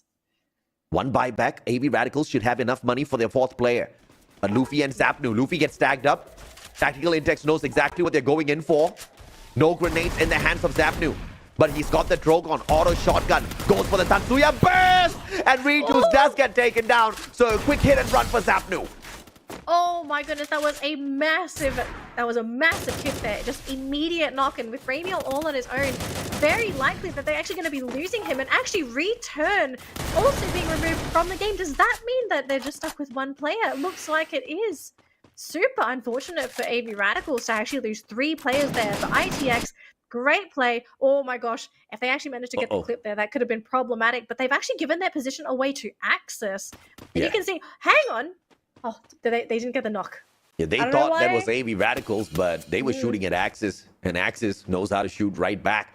And I like this movement coming through from Axis. Not just taking a direct pathway towards Tactical Intex, but flanking around from the right-hand side. And this is pretty much the kind of strategy we used to see Expand execute out there in the battlefield. I'm not liking this one from Axis, but let's see how they execute that a little bit later on. Hazik getting tagged up from the back. Visionaries going in for the flash. And Chessman finding Hazik's back. And that's the best one for the Visionaries. I think Geek Fam, they thought that was going to be a safe scout, but little do they know that that was actually going to be a 2-sided prong attack by Visionaries. Great play from the team so far. They did try to get the pickup here onto Toby. Luckily, he's able to get that glue wall down and keep himself protected. But now, is this going to be an issue for Geek Fam? Because they are a player down. And look at them. They're all spread apart. They're just not in a position to back each other up. It looks like Ken's going to be the next player to be taken down here. And whoa. The Geek Fam. Is that a challenge? They started off with such a massive day of play, but now scrambling all around the map. 61 points picked up by Geek Fam thus far, which makes them the strongest team of day 2 of this grand finals. But if they go down now, they're going to lose that position to teams like Farang. So it's going to be pretty much crucial for those 2 survivors to find a way around. But Geek Fam, they've been tagged up already. Dawis has been marked. They know exactly where to find him. So things are going from bad to worse for the team of Geek Fam. You know, Axis are doing pretty well this game. They've got 5 eliminations. They are also the elimination leaders for this game. So this could be the return of Axis. Again, it's still a very big ask, right? Because they're quite far behind in terms of points. But it would be a very nice comeback for this team. Now, on the side of Farang. Now, Farang at the moment, they are the closest competitor to Expand. And their track record is questionable. That's probably the best way to put it for this map. But if they can be a top finisher on this map, they actually might be able to close this gap going up against Expand. So we'll see if they can do it. But again, track record, not looking so great. Getting some eliminations onto Freedom Rumble could be big. What a play! Kizu gets the nade onto Aleph, but Yazid traded out. Fires beautiful stuff. But Kizu finds that finisher either way. Asta's going for that pickup, and M10, M1887 in hand, but it doesn't get the strike. Jumble cooking up the grenade, doesn't get the shutdown onto Asta as Yazid is taken out of the equation. But Freedom Rumble now with the advantage against Farang. Oh, this is a very awkward fight here because Jumbal's all alone. He's got the backup of Fires, but Spade is quite far from the team. So if they do want to go for this, the chances of them actually beating out Freedom Rumble, I would say, are quite low because they are working with limited resources. And actually, Fire is going to be the one to be attacked here. They are ignoring Jimbal. They are saying, like, hey, we kind of don't have to care about this guy. Let's just eliminate this backup. If we can eliminate Fires, then Jimbal would be isolated and alone. Jembal is all alone, but the guy's not breaking a sweat at all. Just wastes all of his utility straight up. 3 grenades popped up towards the top of the roof. Yazid on the long flank around right behind him, and Jembal just repositions. Great plays out of the Tatsuya. Backs away, but down on through the ground he goes. M1014 shut down by Kizu. And that's the second player down. Making the third. Alif goes down as well. What a great flank by Yazid. Oh, this is turning into a very ugly game here for Farang. I did say that if they could actually be a top finisher here, this would be amazing for the team, especially chasing up the first place. Fies! He gets nicked, but luckily not going down. Spade's with him, but this is a very scary moment for this team, AJ. Indeed. No vending machines right in front of them, and Asta's literally driving straight in and fires down. Napis, what a shot! AWM from afar. One final player on the side of Farang. There is a vending machine right in front. Spade down on the ground. Visionaries show up. Bye-bye, Farang. They all stay together. Oh, this is gonna probably be the end for Farang unless they can somehow just have Spade slip away. Nope. Farang is out. Oh, the chance of actually cutting in on that lead from Expand, it's gone. So it's going to be left to the other 2 teams in that Holy Trinity. But even then, the gap close is just going to be very minimal unless someone can stop Expand. And on top of that, Expand is in a good position to get into that final circle. Thus far, haven't been tickled by anyone just yet. Therefore, their resources are at an all-time high to take those final few battles and be that #1 team of this lobby as well. Because if they get to pull that off, then the lead once again gets built up and Expand gets to rage on. And imagine if they get yet another massive record-breaking run, then it's gonna be a GGWP for day 2 alone for Expand. Oh, I know a lot of people kind of want to see a bit of a comeback story here, but if Expand keep on playing like this, AJ, I just don't see that happening at all. And especially if it's one of their best maps that ends up being that random map at the end of today. Haze. Oh, this is just going to be free. Nope. This is free. Nope. Yeah, okay, the guy. No scouting whatsoever. Timing. And he goes down. Great blue wall erected as well. Nobody's going to find those trades onto them. And Gorilla X, they're going to regret sending out a scout like that. So Haste will have to be bought right back in, and Expand secures their first elimination. They've also secured a vehicle for themselves, and they've looted up Forest Red good enough to know that they can camp out here until they find out the position of this next circle. Oh, man. Poor God Freezer. All alone. And he's actually not in a position to really be able to buy back his team either. This is very awkward. Speaking of Axis, switching over to them. Yeah, because Axis now, they know exactly where to find these boys from Expand. They're rotating around from Militia, not too far away from Forest Red. Expand team member, Roy, 2 eliminations already. They want to get the booyah, and they know they have to get rid of Expand to get that. Yeah, but we're going to switch on over here to Visionaries and Freedom Rumble here as the 2 teams do quickly run into a bit of a skirmish as Kaizu was the first player to be eliminated. Eagle getting dropped here, and they're actually going to try and support his teammate here. They will get the down, so Visionaries looking very good so far. It's only Nappies, it's only Asta, but can they stabilize this fight? GeekFam out of nowhere. You shouldn't even be here. Visionaries going in for that final finisher. Freedom Rumble. 2 more guys on their side. They've got an opportunity to run away because Dawis is just playing the distraction. But GeekFam is still hanging on for their dear lives. Dawis out, but Team GeekFam still within the lobby.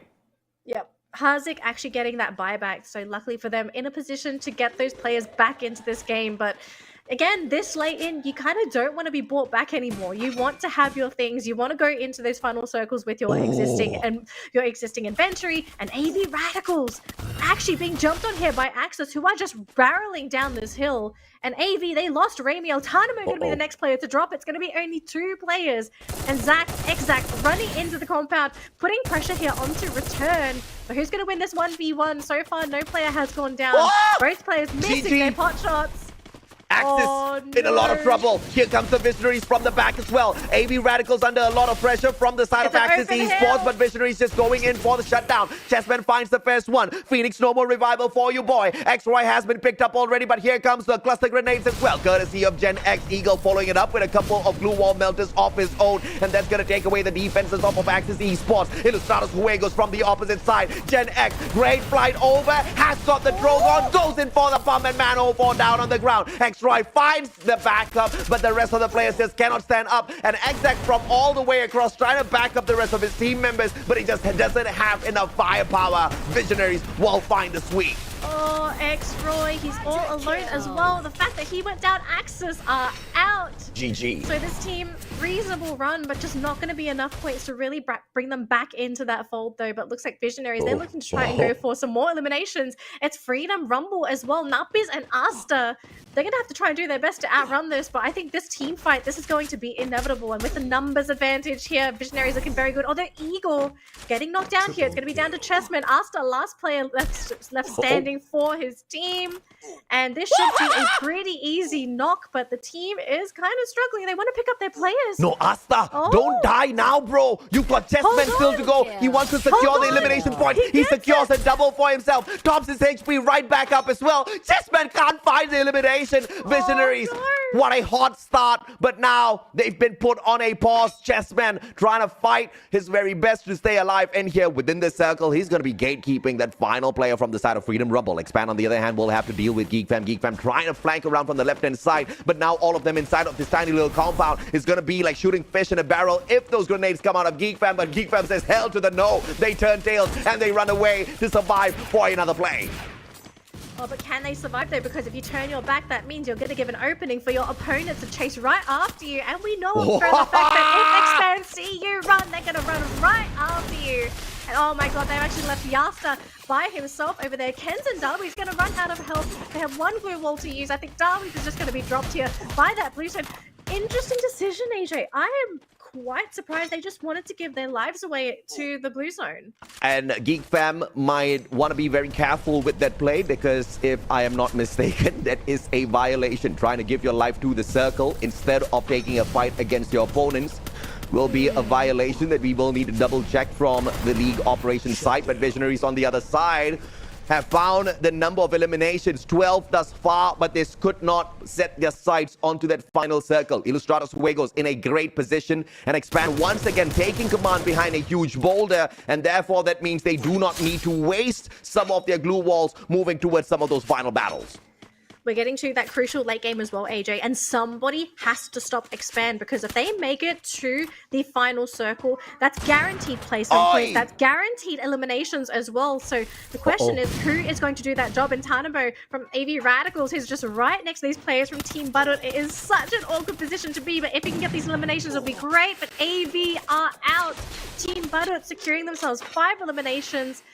Again, still an awkward spot, but might actually end up being Ilustrados Juegos to contest Expand for this final circle. What a shot, Axel! Headshot, Egglock down, and that's the sniper of Ilustrados. So this means Expand now. They've got the advantage. Here comes Team Barot as well, flanking in, trying to find the circle for themselves. Ilustrados Juegos were the first ones to find that final circle. Expand a little bit slower on that rotation, and Lucky is gonna get lucky with that shot. Cobra down on the ground, but double glue walls erected to find that recovery. Ilustrados Juegos gonna be in a tad bit of trouble if they do not group up together as well. Expand has managed to find that pickup as well, and they slowly flank around from the right-hand side.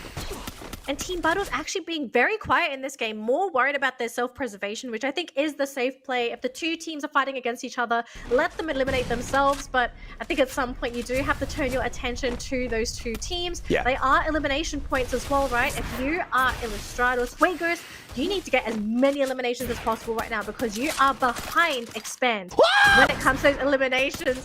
Oh my goodness. Oh, look at the rotation, Expand. They are just way too good. And now, great glue walls erected. They take yet another boulder. But here comes the absolute dreadlock of all of those glue wall melters out in the open just to play the game of prevention. Too fast down on the ground, but the recovery can be made. They pick him up. Cluster! Courtesy all the way towards the left-hand side. The circle's going to pressure them just a tad bit, but look at the positioning taken by Expand, and they are just made it. They've just made it into the safe zone, but a couple of grenades trades can put a quick end to them. Oh my gosh, the rotations. Illustrator's getting very close to Team Buddle. Again, Team Buddle is not sticking their nose into their business. They are letting these teams focus each other. Although Expand, they are slowly turning their attention over. Oh yeah. But it's just, it's just the Titans. Let them Oh! fight. Let them get rid of each other because Team Buddle, they just want to get those placement points. And it's looking really spicy here. We got to knock there onto True Fast yet again. But Illustrator, they're running out of players. It's 2 versus 3 now. McRory is down. That's a major player on this team. Absolutely. Cobra going in for the final finisher, but Grand MKS gets it with the ice grenade of all things. Team Battle, 1 more player alive and kicking. Illustrados with 1 more, but Team Expand with the 3, looking for the booyah. Get another massive round for them. They should be able to guarantee a minimum of 20 points as of this point of time if they can pick up that booyah. McRory outside of the circle. He's going to get damaged, and that's not going to be enough HP for himself. Running in, Axel, shot towards the right-hand side, finds no connection. Crime MKS really low. Team Battle pressuring from the left-hand side. McRory still has an opportunity to pull off this booyah.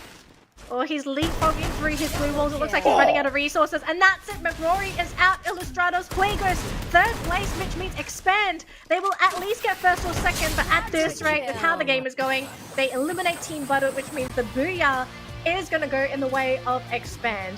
And who expected this? I think a lot of people were thinking, this is Expand's map. It's their game to win. And what do? They win it. Amen. Yet another prediction.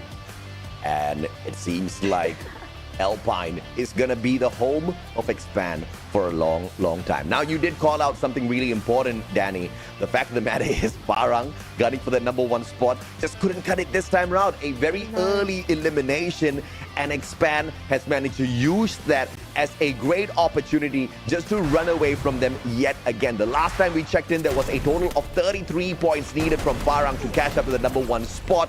And I think it's safe to say that has now increased to at least 45 or 50. Oh my goodness.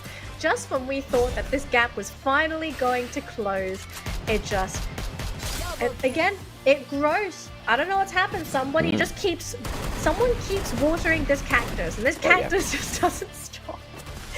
When does it end? Someone needs to burn it. Someone needs to take it out of the pot. They need to depot it. Do whatever you need to do. I don't know. Put some sheep in there and eat it. Although I don't think sheep eat cactus, but you kind of know the idea, right? Someone has to shut Expand down, and at this point, it's just not happening.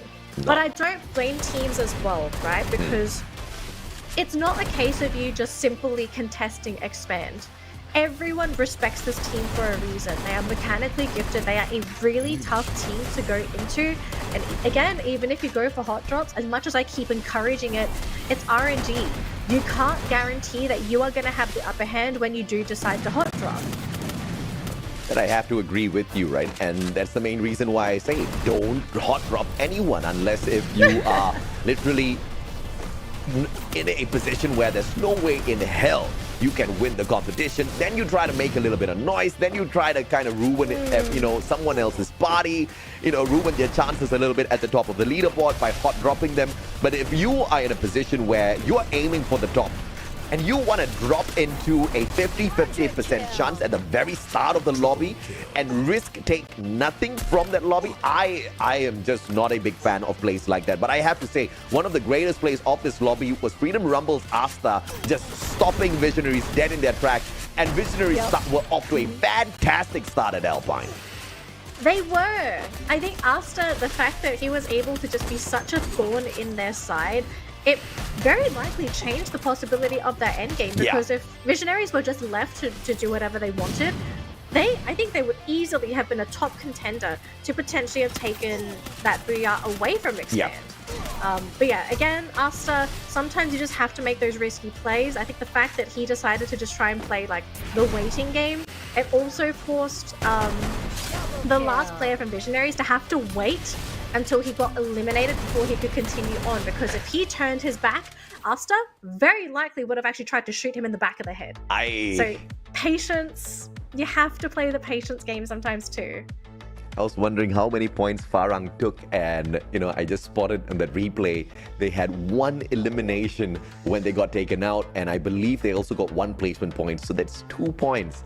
And Unfortunately, Expand just had yet another massive round for themselves. 24, if not worst case scenario, 23 points. But that just increases that gap. We now have a minimum of 50 points between Expand as well as Farang. And that's if Illustrados did not take over Farang's spot in that number 2 position, right? So, I mean, what Expand has been able to do here today has been subpar. Look, their name makes sense, right? Like, they're literally just expanding their lead at this point. Like, yeah. What is this? It's been subpar in the first 3 matches, but pretty decent, right? Because knowing what they're capable of, 15 points, super average. But they did pop off starting on Alpine. That was yesterday. So they went Alpine, they took Nextera, they took Bermuda on that random map as well. So they are setting themselves up yet again for a potential 3 back-to-back booyahs. This is that momentum build-up. So, and you know, confidence has been a key factor here for Expand. You know, the lack of confidence has been a key factor of the failure of Axis Esports as well, I have to say. They haven't had a great start to the grand finals, and that seems to have been continuing. But if Expand can hop on into Nextera, bring out that exact same explosive performance yet again, yeah, they're going to go to the Free Fire World Series, guaranteed. Yeah, but it's just a question of if that would happen at all, because from what we're currently seeing, pretty unlikely. Really? I don't know. You're going to tell me Axis is going to get it, right? Look, I told you, okay? I'm in this Axis boat, okay? I'm strapped in. Someone's like duck tied me to a crate. I can't leave, so I gotta stay. Fair. Oh gosh, you know, if there's one thing that could maybe change the flow of the tournament, it would be that if Kalahari ends up being that last map, because that's the one map that has thrown Expand for a loop. But again, we're kind of hoping at this point. It's literally RNG. Or what's this other? I give them all of my power, and I start wishing. I start wishing right now for Alpine. We go into Alpine. Yeah, we're going to have a 100-point lead at the end of the day for Expand. There's a huge probability that this just snowballs in here for the side of Expand. And this is exactly what we've been looking for. And not because we want to be biased towards Expand. Not at all. Because at the end of the day, we are looking for a great representative of the MCPS server overall at the Free Fire World Series. And I have to say this again, you know, instead of 2 slots, we only get 1 slot. There is a total revamp of the format at the Free Fire World Series. We don't just get 2 days of play. We've now actually got a group stage and then point rush, followed by 1 day of grand finals where we play the regular format of the point system, right? So it's a fresh new gameplay there, and we need the creme de la creme of MCPS squads to represent us on a stage like that. And who has been as consistent as Expand? Nobody. Well, at the grand finals, at least. In the grand finals, yes. If we wanted to count the group stage, then I think a lot of people would be looking at Farang. Yeah. It's just, unfortunately, in the grand finals, the team lost their luster. And this seems to be, I think we said this, right? Like, teams, for some reason, that any team that does well during a group stage, for some reason, can't maintain that consistency in the grand final. I don't know if or not that is the exact factor here, because we also have to acknowledge that Farang did decently well. No, they did very well in the group stage, and they're doing still well here at the grand finals. It's just that Expand is on a whole new throttle altogether in the grand finals. They didn't show up at the group stage, and they're showing up extremely strong in the grand finals. Yesterday was a massive day. Today was a decent day until Alpine, and of course, they're turning it massive once again. Crime MKS, this guy just sneakily took away that number 1 spot from Axel, and he's been holding on to it with his dear life ever since. Hey, why not? You know, you got bragging rights. It's like, hey guys, I'm the best player in the tournament. Like, how many people can actually say that when it comes to Free Fire? How many people can say I'm the best player of my region? So, you know, enjoy those bragging rights. And if you want to hang on to it, why not? It might be good for your ego as well, your confidence. Like, I know some people are not very big fans of players that have very big egos, but to play at a high level competitively, sometimes you need to have that ego, that confidence to be able to play at such a high level. You need to be able to not only trust your team, but to be able to trust in your skill to execute and to play as one of the best players. If you're sitting there second guessing your next shot, someone's going to finish you off before you even make a move. I mean, I'm 50-50 on that take, right? I mean, yes, ego, it's a great boost in terms of confidence, but usually ego makes you a solo player out there on the battlefield. At the end of the day, Free Fire really depends on some solid teamwork, which Expand has been able to kind of carry off in these matches. Whenever they do stick together and show us the teamwork, they guarantee themselves a booyah. They split up like what we saw in Kalahari earlier on. They get slapped around on the battlefield, and hopefully that's not what we see out of them in the next couple of matches. But let's take a look at the points here as well, because Visionaries, this was a hot play from them this time round, picking up a massive 17, and I say 17 is massive for them because they've pretty much done nothing much at the start of the day. But looking at the overall standings, 179 in the hands of Expand and 126 in the hands of Farang means 53 points stand between these two teams. 4 booyahs in the hands of Expand, 2 in the hands of Farang. But once again, between the second, third, and fourth spot, you can count the difference of points literally on one hand. So what did we start from? We started from a 43-point lead to now 44. Yeah, so it was like 43, 44. We're going to skip Kalahari because that was a bit of a disaster. And yeah, 54.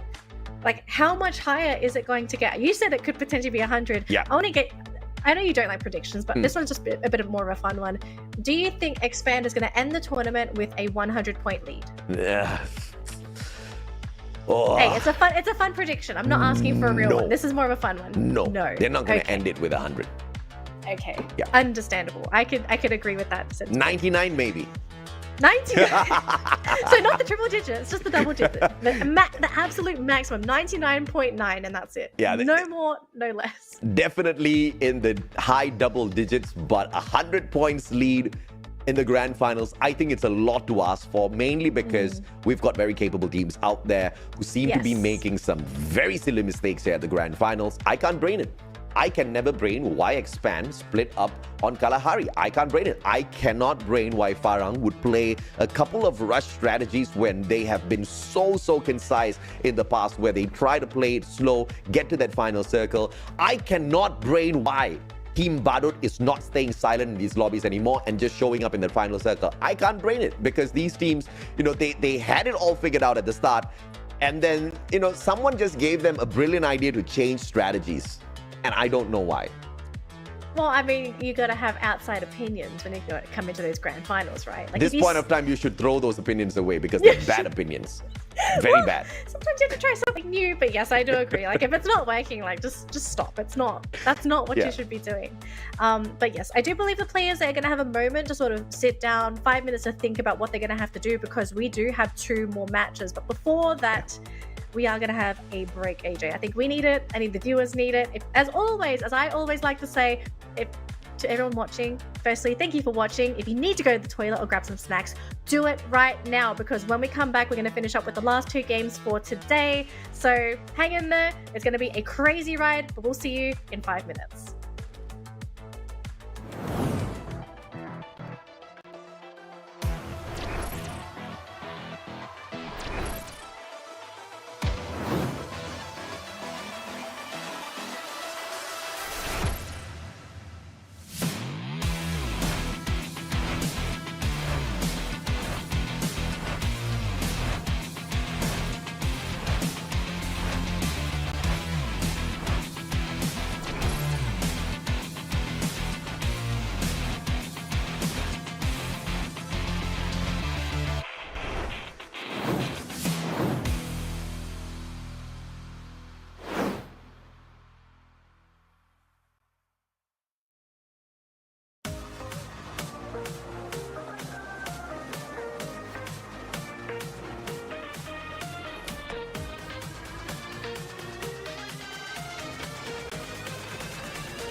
Hello survivors and welcome back to the Free Fire MCPS Majors Season 6 Grand Final weekend. It is day 2 of the Grand Final. We are almost at the end of day 2 as well, and things are looking a little bit spicy for the competition here because Expand have further expanded their lead over the competition, and unfortunately it doesn't really look like it's going to be good news for these teams because nobody has been able to catch up. No one has been able to put a dent in Expand, so the domination continues. We've got Nextera coming up, and AJ, I want to hear some information for you.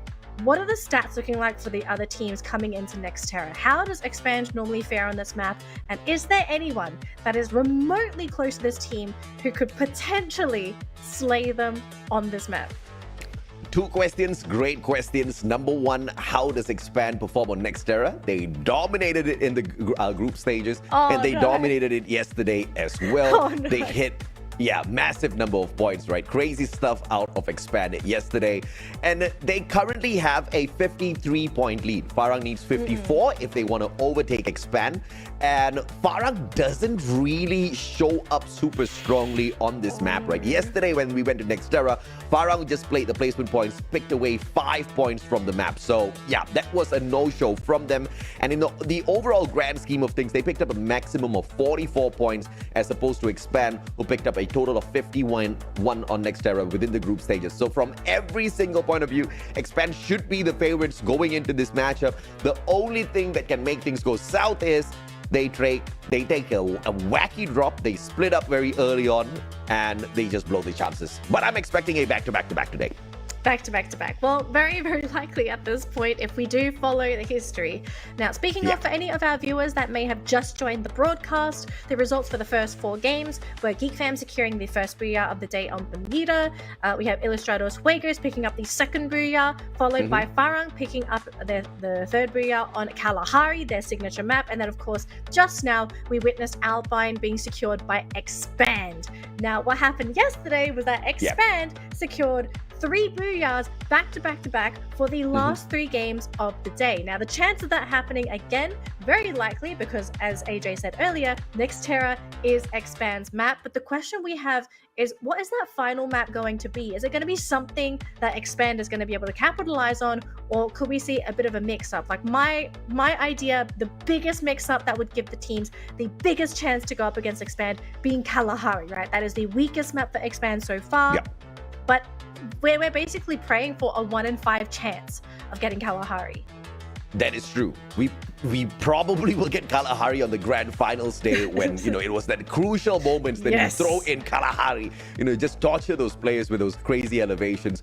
But, it's a randomizer. We have no idea where we're going to get dragged to. And this is the element that kind of throws in that extra bit of surprise into these competitions like this, mainly because we have seen clear evidence that some teams just do so much better on certain maps and then just don't show up on any of the others, right? Like to your point, Expand, they perform very well on Alpine as well as Nextera. They don't show up on Kalahari. Happened yesterday, happened during the group stage, happened today as well.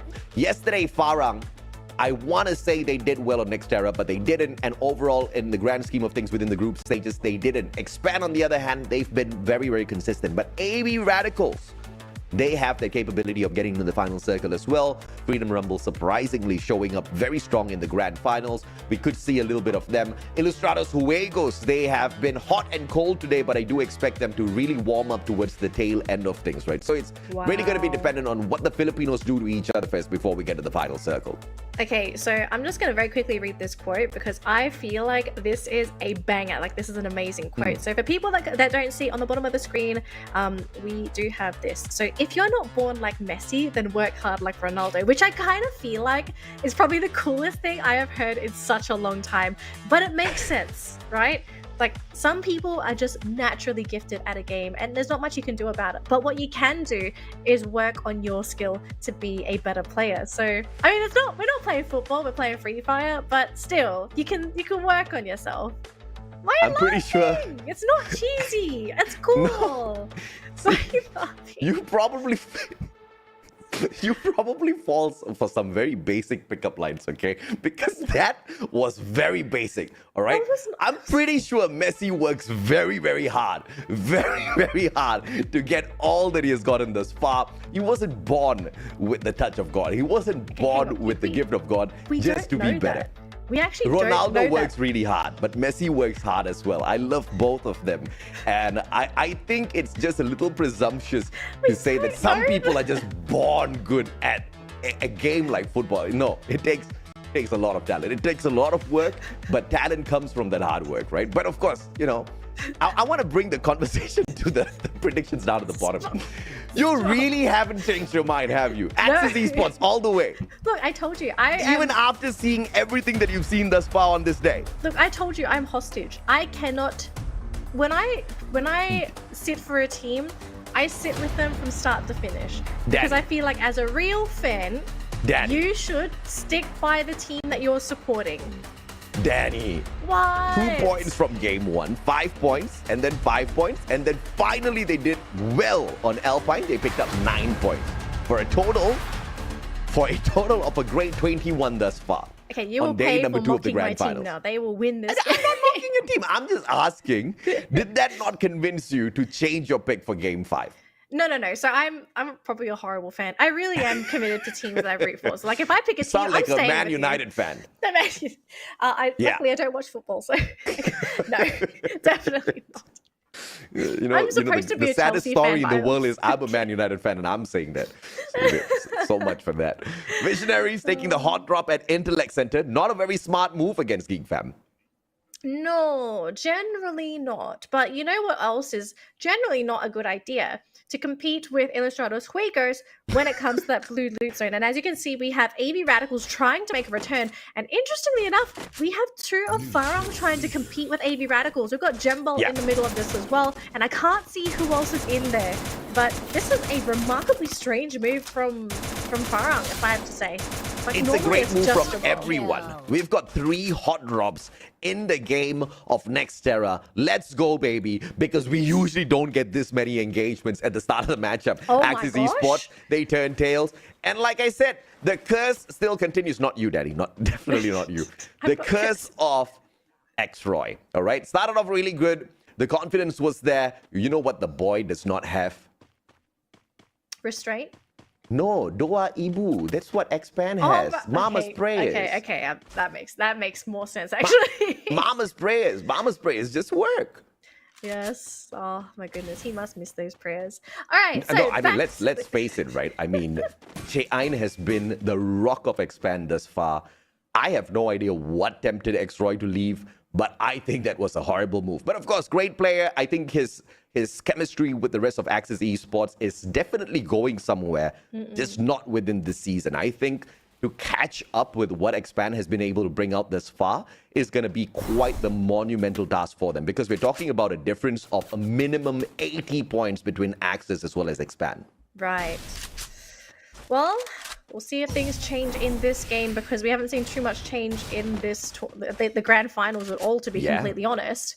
But right now, Geek Fam just going to hang around here, and Visionaries are also going to stick around, as both teams are trying to vie for this area for themselves. No connections so far, no connections, but a bit of a stalemate, really. I don't think anyone is in a really good spot to contest. It's a matter of who decides to back out first, it seems. I'm not a big fan of these grenades being tossed out without fully knowing if or not they're going to find any sort of connection. They're just way too precious, especially early game. Yes, definitely. Now you spot Ken's out on the rotation. Chessman has an advantage with the grenade. But he gets sprayed down. Ken's beautiful backstab. Starts things off with a headshot. And Eagle from up top. Ken's not going to be tickled by him at all. Down on the ground. Yasta with a backup. But he just can't do much with a sliver of health left on him. Oh, this is suddenly becoming extremely messy. It's going to be a 1v1. And Geek Fam eliminated. Visionaries hanging in there. They may have lost Chessman, but they will be able to pick up their remaining 2 players. There's a vending machine. There is a revival point here. So they are in a really good position to bring Chessman back into the fray. But that got ugly really quick, AJ. Oh, yeah, absolutely. I mean, headshots leader, Tanamo, you don't want to be messing with him. Gorilla X in the meantime, dealing with the illusion. And I have to say, Expand are nearby, and they would have heard this. It is unfortunate for Geek Fam because they started off fantastic today. Hit the booyah, 27 points. Game number 2 dropped down to 18. Game 3 dropped down to 16. And then 4 in Alpine, and Nextera gave them nothing. All right, Gorilla X, they get the elimination. They have 3 eliminations to start the game, so that's a very good start for this team. But at this point, you've got to be praying that Expand are not heading up there at all. AV Radicals, though, being pressured by ITX. Raymeal taking a couple pot shots, and Ritus, is he actually in the water? That is a really ballsy move. But it looks like he is able to get out of there, so AV Radicals not going to be taking too many casualties just for crossing the bridge. But yeah, ITX might have to wait their turn before they decide to go. Otherwise, that troll might be sticking their head out of that bridge and taking them under. Okay, Geek Fam did walk away with something. They walked away with 1 point.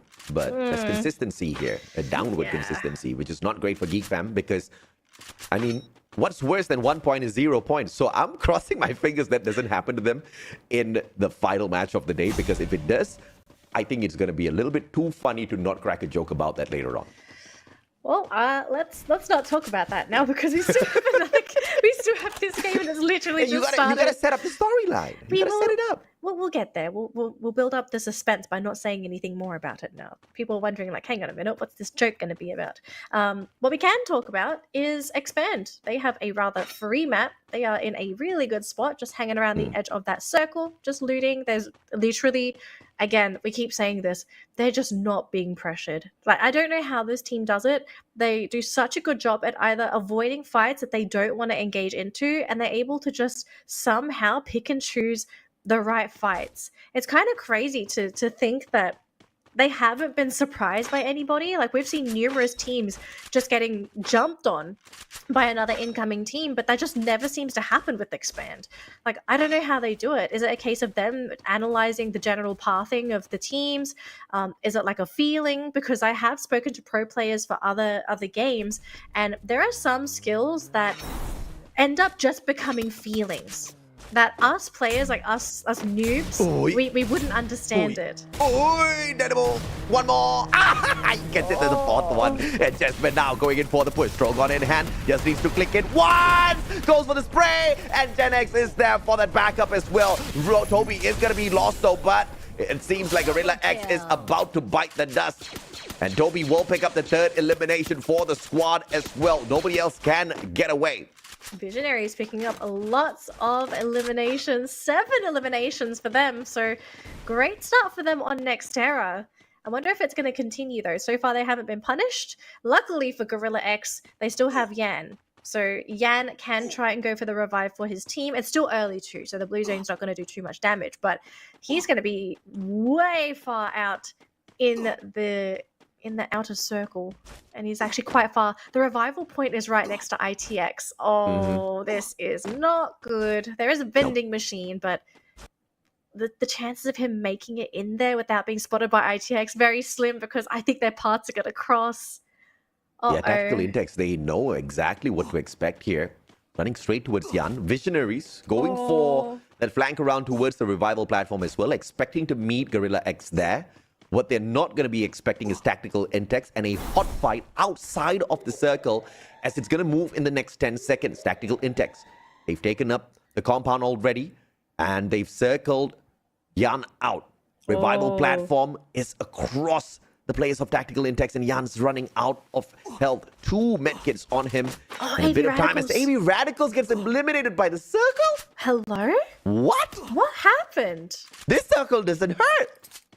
What happened? They must have been in a skirmish and maybe they just bled out. Okay, we definitely need to check these people who are getting taken down by circles that are this soft. That's just no way. That's the thing. Chessman, Eagle, they circle around.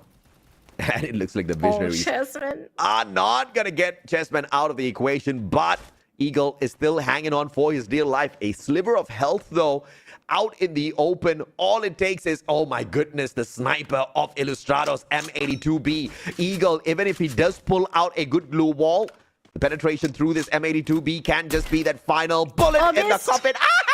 But Eklog misses 2 good shots, and Eagle still survives. Oh, but hang on. Look at this. ITX are actually going to be flying into this. He sees the players. He immediately backs out.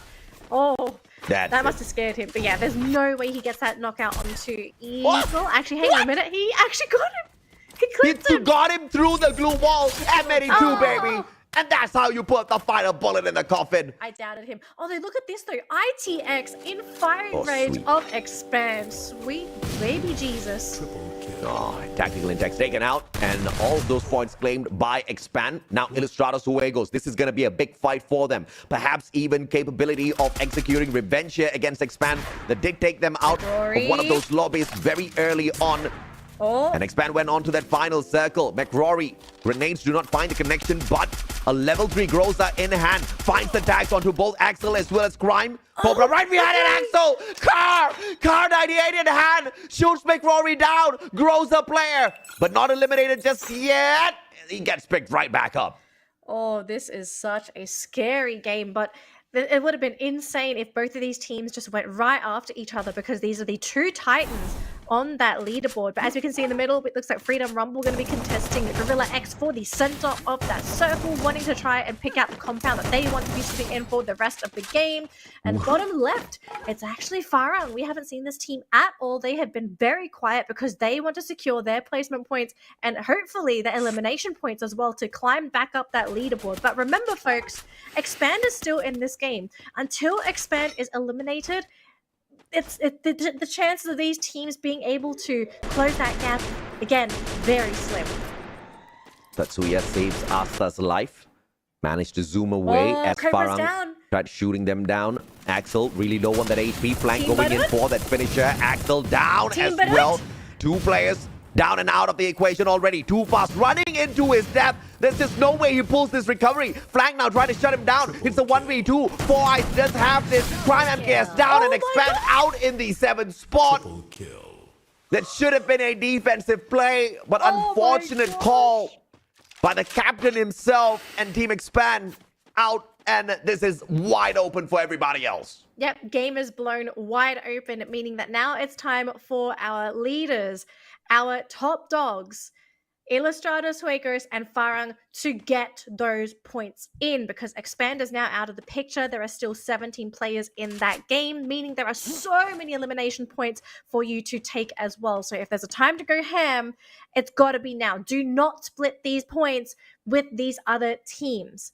So positioning wise, so far, we've got a lot of teams sitting in that bottom left-hand corner. We have Farang as well.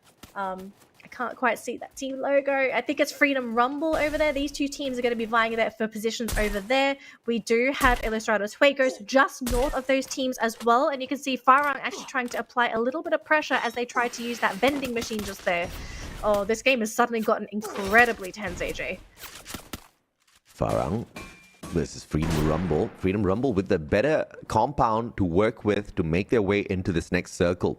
Team Badut, I was questioning where the hell they were all throughout the grand finals, and finally they're looking for that final circle again, and in such an aggressive manner this time round with the 5 eliminations in hand. Visionary standing strong.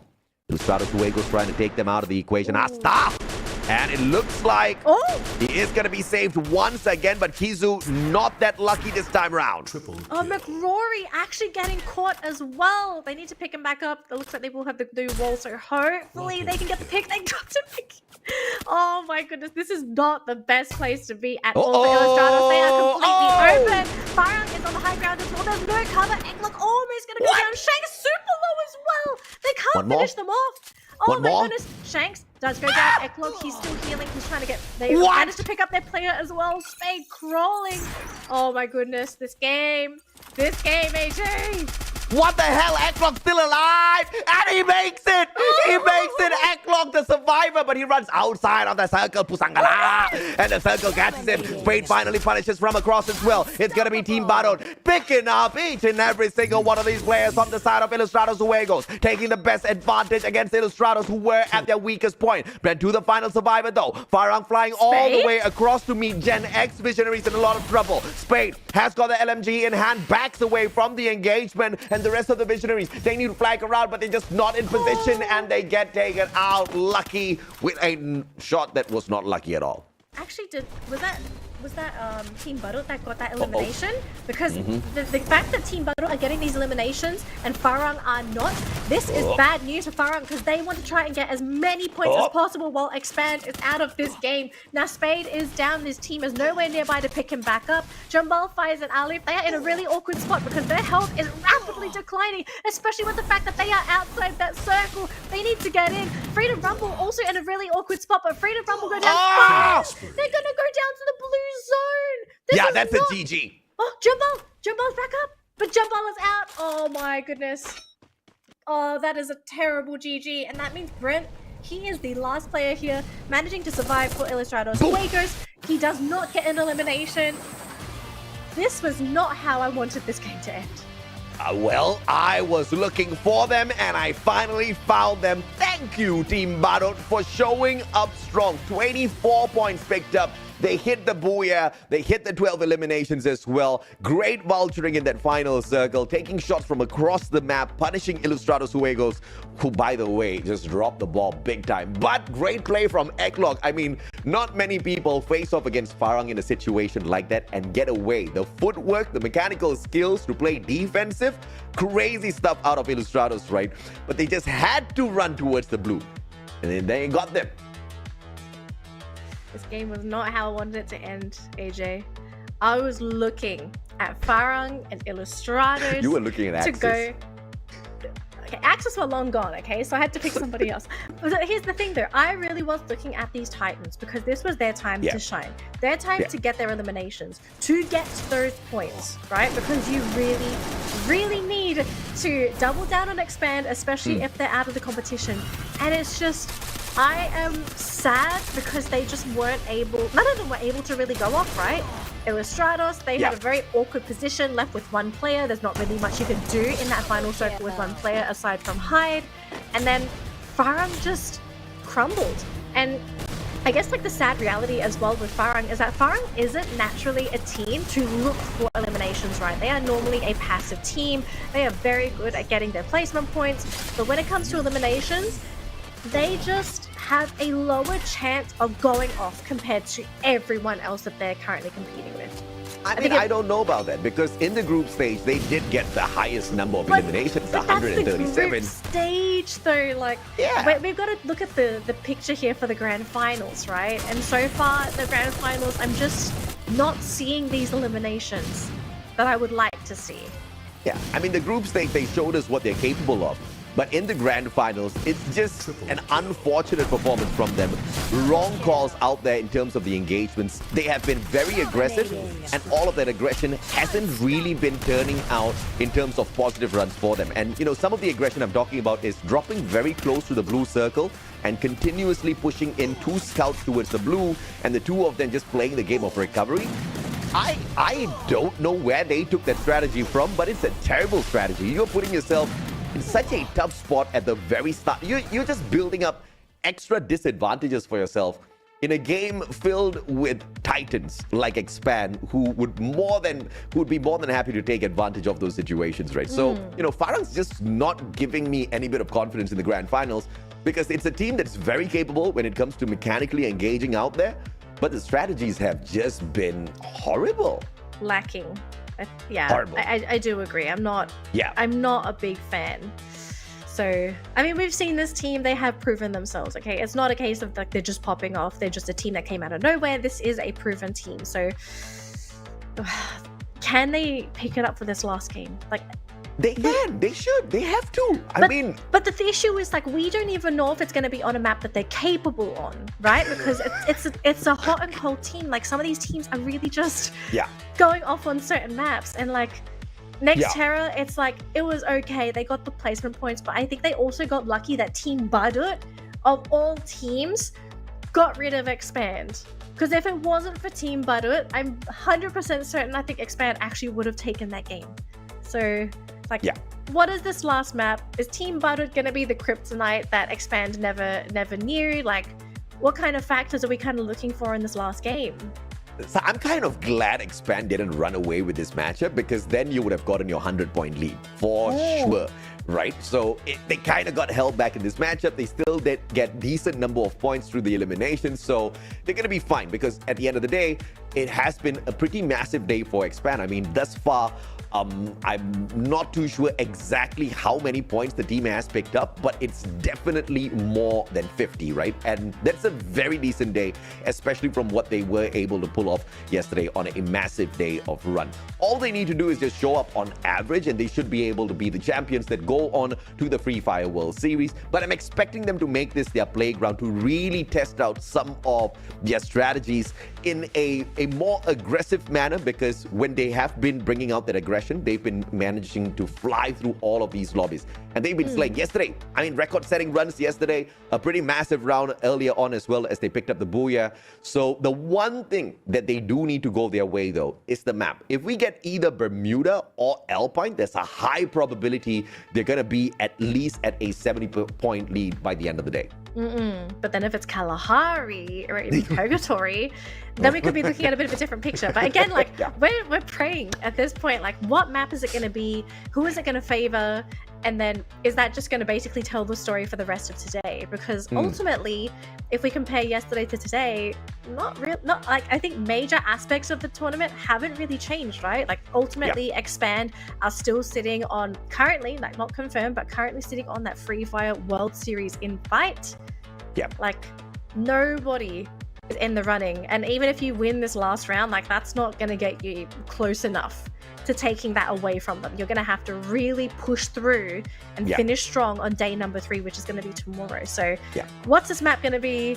And is Expand going to go down early? I guess that's also the other question, because like ultimately that's the other thing that has to happen. Like if regardless of the map, Expand need to go down and somebody has to do it. And Team Badut said they could do it. They did it last game. I think it could possibly happen again, but I don't know if it's going to be a repeat with Badut. Maybe it's somebody else. But again, we don't know. It's all RNG now. Unfortunately, Expand got caught in a very bad position. And on top of being caught in a bad position, they panicked and they made a couple of decisions they shouldn't have been making in that scenario, right? I believe they lost Axel initially, as well as Crime MKS. And when you've lost these two titans, the only thing that's left to do in that scenario is to back away unless you've got enough utilities to take on a big fight. And the only utility that can throw things your way is a grenade launcher. If you don't have that, run. Too Fast rushed in. It was a 1v2 at that point of time. Cobra got shut down as well. So it all came crumbling down instantly for the team. So if that moment could have been played out a little bit differently, if they just backed away, they could have at the very least played placement points on that matchup. So that bad decision making on a map that was very winnable, which was a massive round for Expand as well, because they were off to a fantastic start, I think is really gonna hurt their ego here. So they are gonna be furious. They are going to be fuming at this point, and they will want to prove themselves on the final map of the day.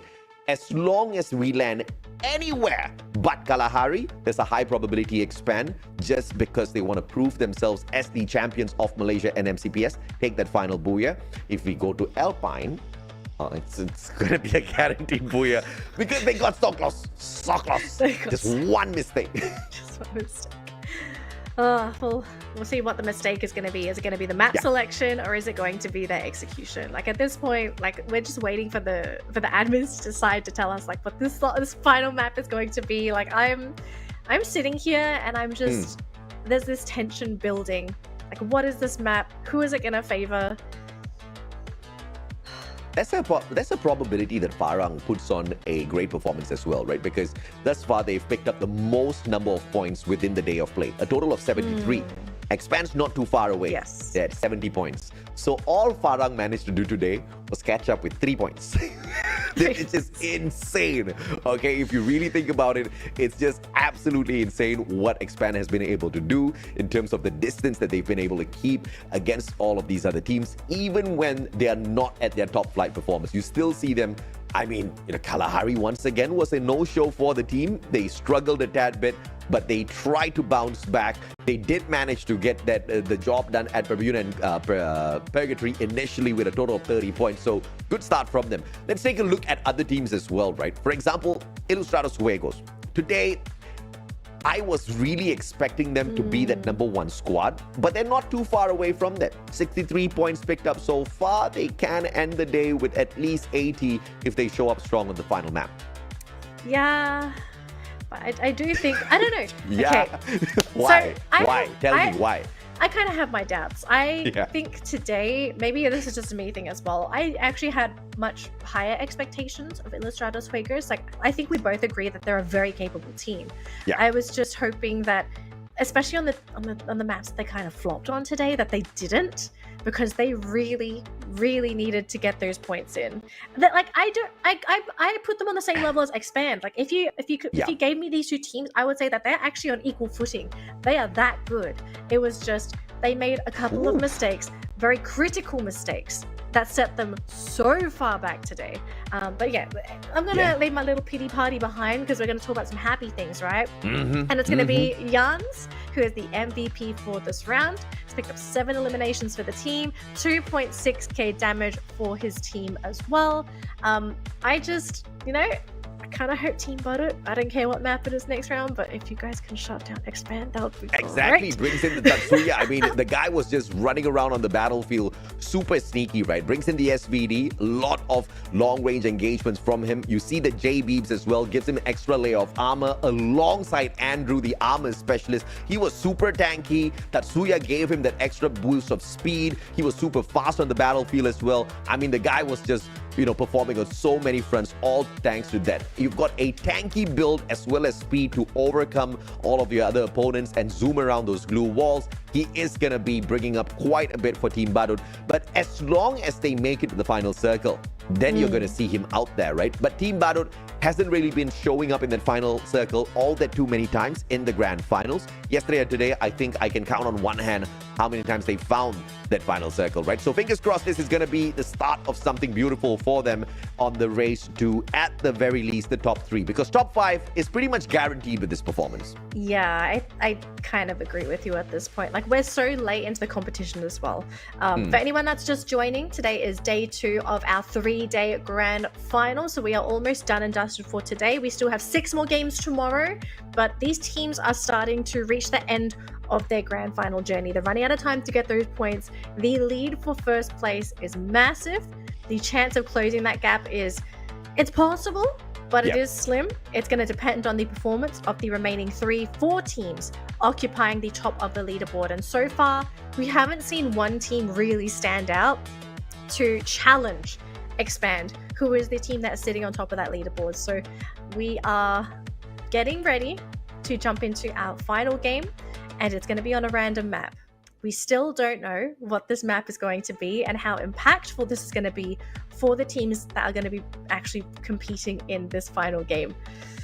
We've said it before, if it's Alpine, kiss this match goodbye, because it's just going to be another domination from Expand. Very likely, okay?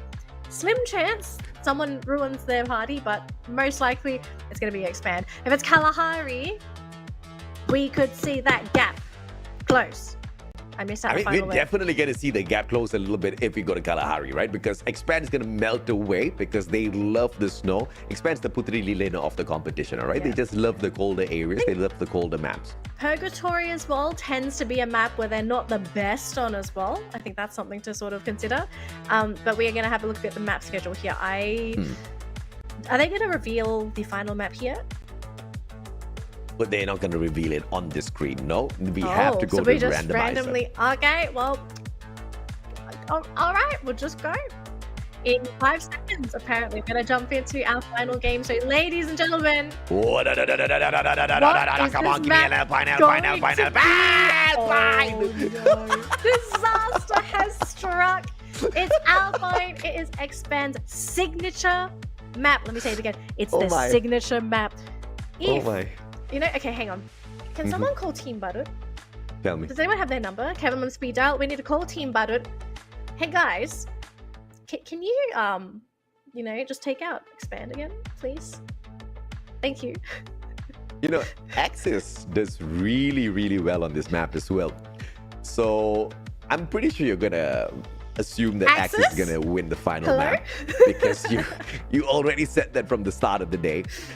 I think Expand is going to take this as we're going on into Alpine. But there's a high probability that Axis actually shows up really strong, right? Because, I mean, if they don't show up now, then when? Tomorrow's too late, Axis. Tomorrow's too late. Some people just bloom on Sundays. You know, that's the day. Fridays are hard, okay? Friday's the end of the week and you've just finished your schooling, you finished your work, you're tired. It's hard, okay? I actually don't care if Expand gets the booyah or not. But right now, they're standing somewhere around a 48-point lead.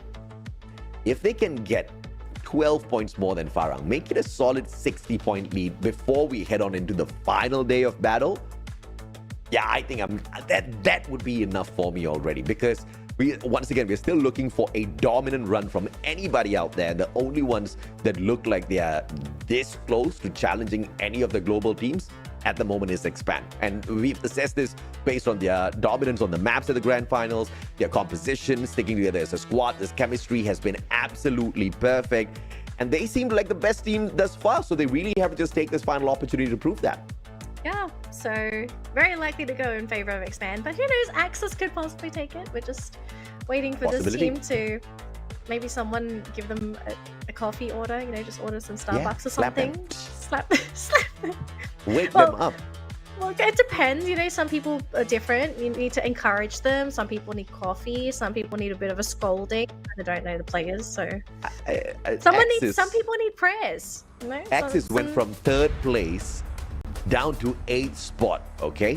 They started the day with 71 points. They've got 92 right now. Do the math, that just equals not enough points. My sadness is...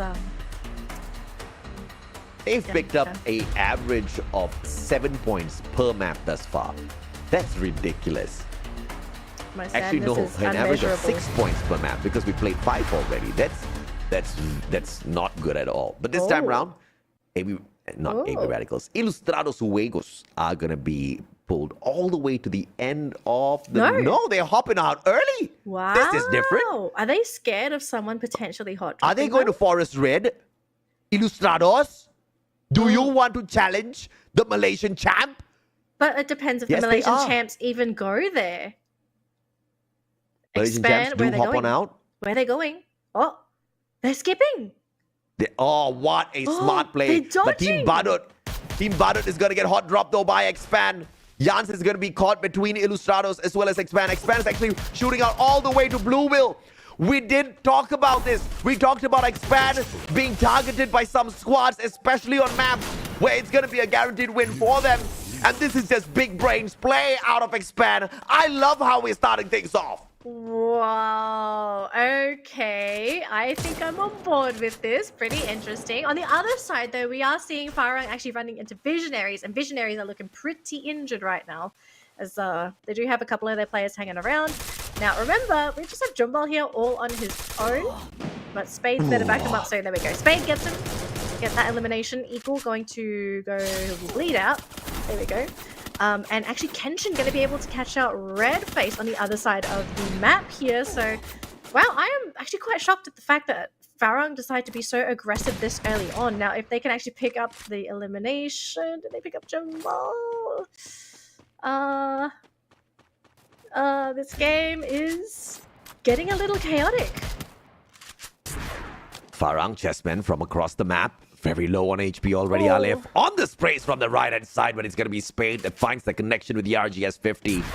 Was that a grenade? I wonder. Guy picks himself right back up, but Jembal flies into position as well. Flanking around from the left-hand side. Gen X, on the other hand, will not survive this engagement. Mac 7 in hand, flies on out against the Mac and a sliver of health. And Gen X looking for that recovery. Ice Grenade will force him back. The final spray just not found by Faiz. RGS-50 gets the pop, and it's a trade out on the opposite side as well. It was a trade, but at the end of the day, Farang, they're able to pick up their player. They don't lose anybody. That was also not an elimination. So they're going to be totally fine. But Farang, really great start to this game because they have their eliminations. Unfortunately for Visionaries, they are crippled, but hopefully Chessman can get to the revival point so that he's able to bring his team back, or a vending machine, whichever's quicker.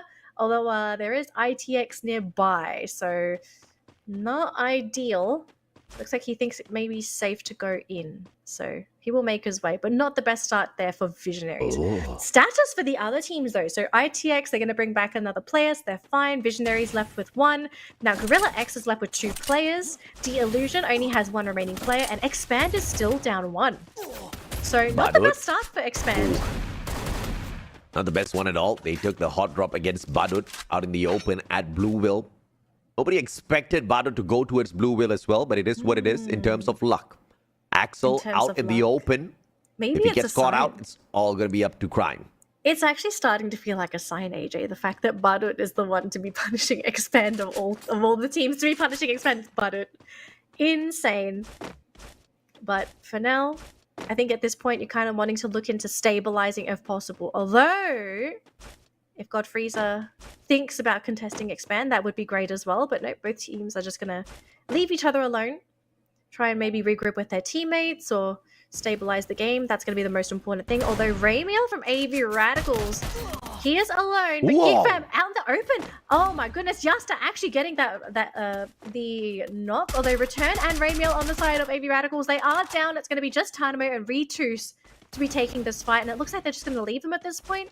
The team is incredibly spread, which I'm quite surprised about. The fact that they do decide to fight into this with how spread apart their team is. Retus is on the ceiling. Thankfully, I think GeekFam don't know that he's there, but it's going to be a while till they can regroup yet again.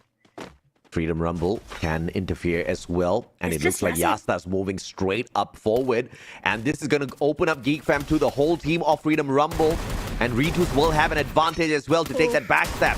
Tanamo brings Return right back into the equation. Yasta drops Yazid. Beautiful flank around the boulder. And Freedom Rumble, the rest of them just don't do much about this.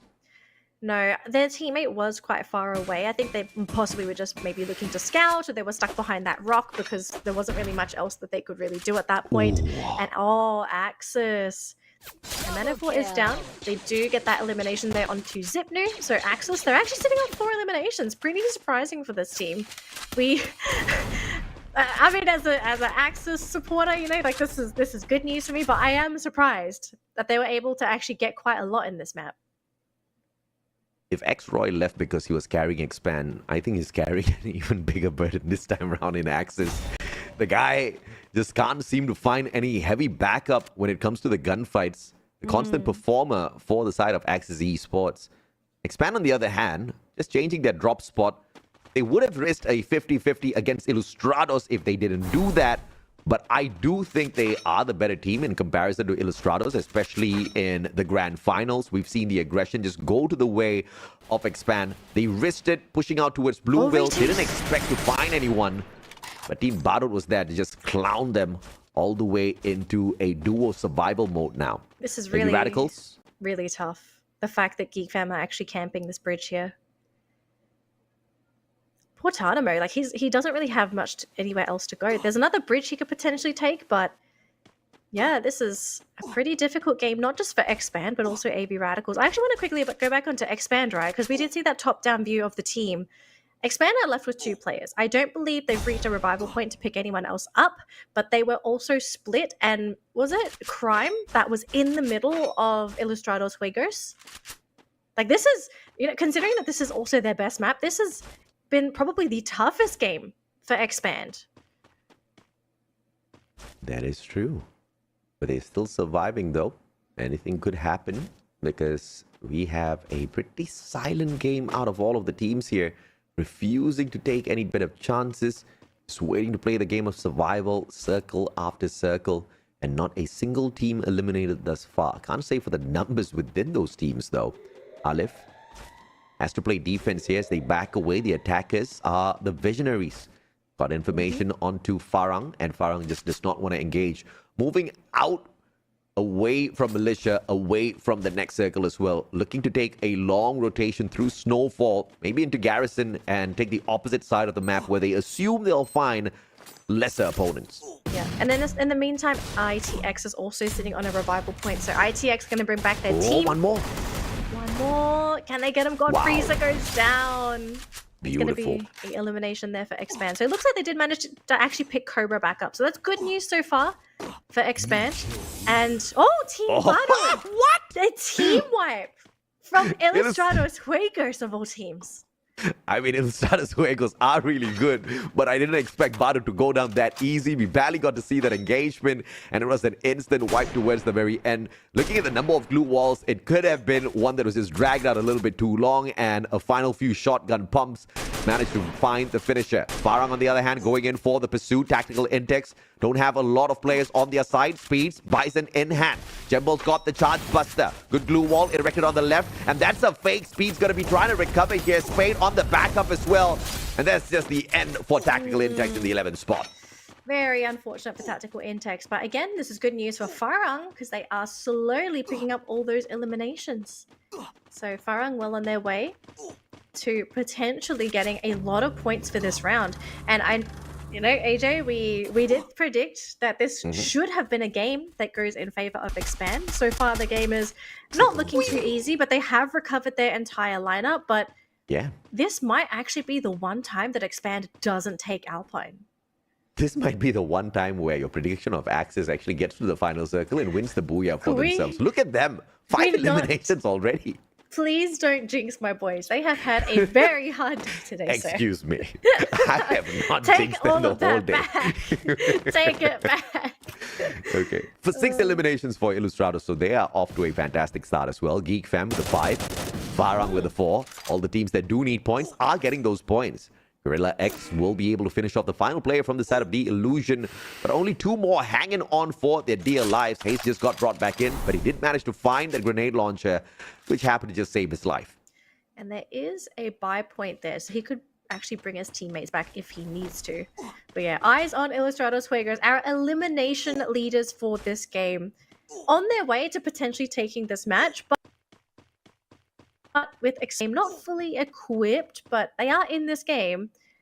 There's a good chance they actually may be able to fight for this. Axis, all 4 players have spotted Ramiel from AV Radicals and actually getting that knock. Now the rest of the team, Return and Tynamo, trying to get out of there if possible, but Axis, this is their game to shine. They're going to chase for this. They're going to try and look for these eliminations to build those points back up and put them back into that picture. But as we look at the top-down view, Farang actually running into Gorilla X and Expand. They've got 2 players just under them. So this could get extremely hairy very quickly, especially with the fact that Visionaries are getting very close as well.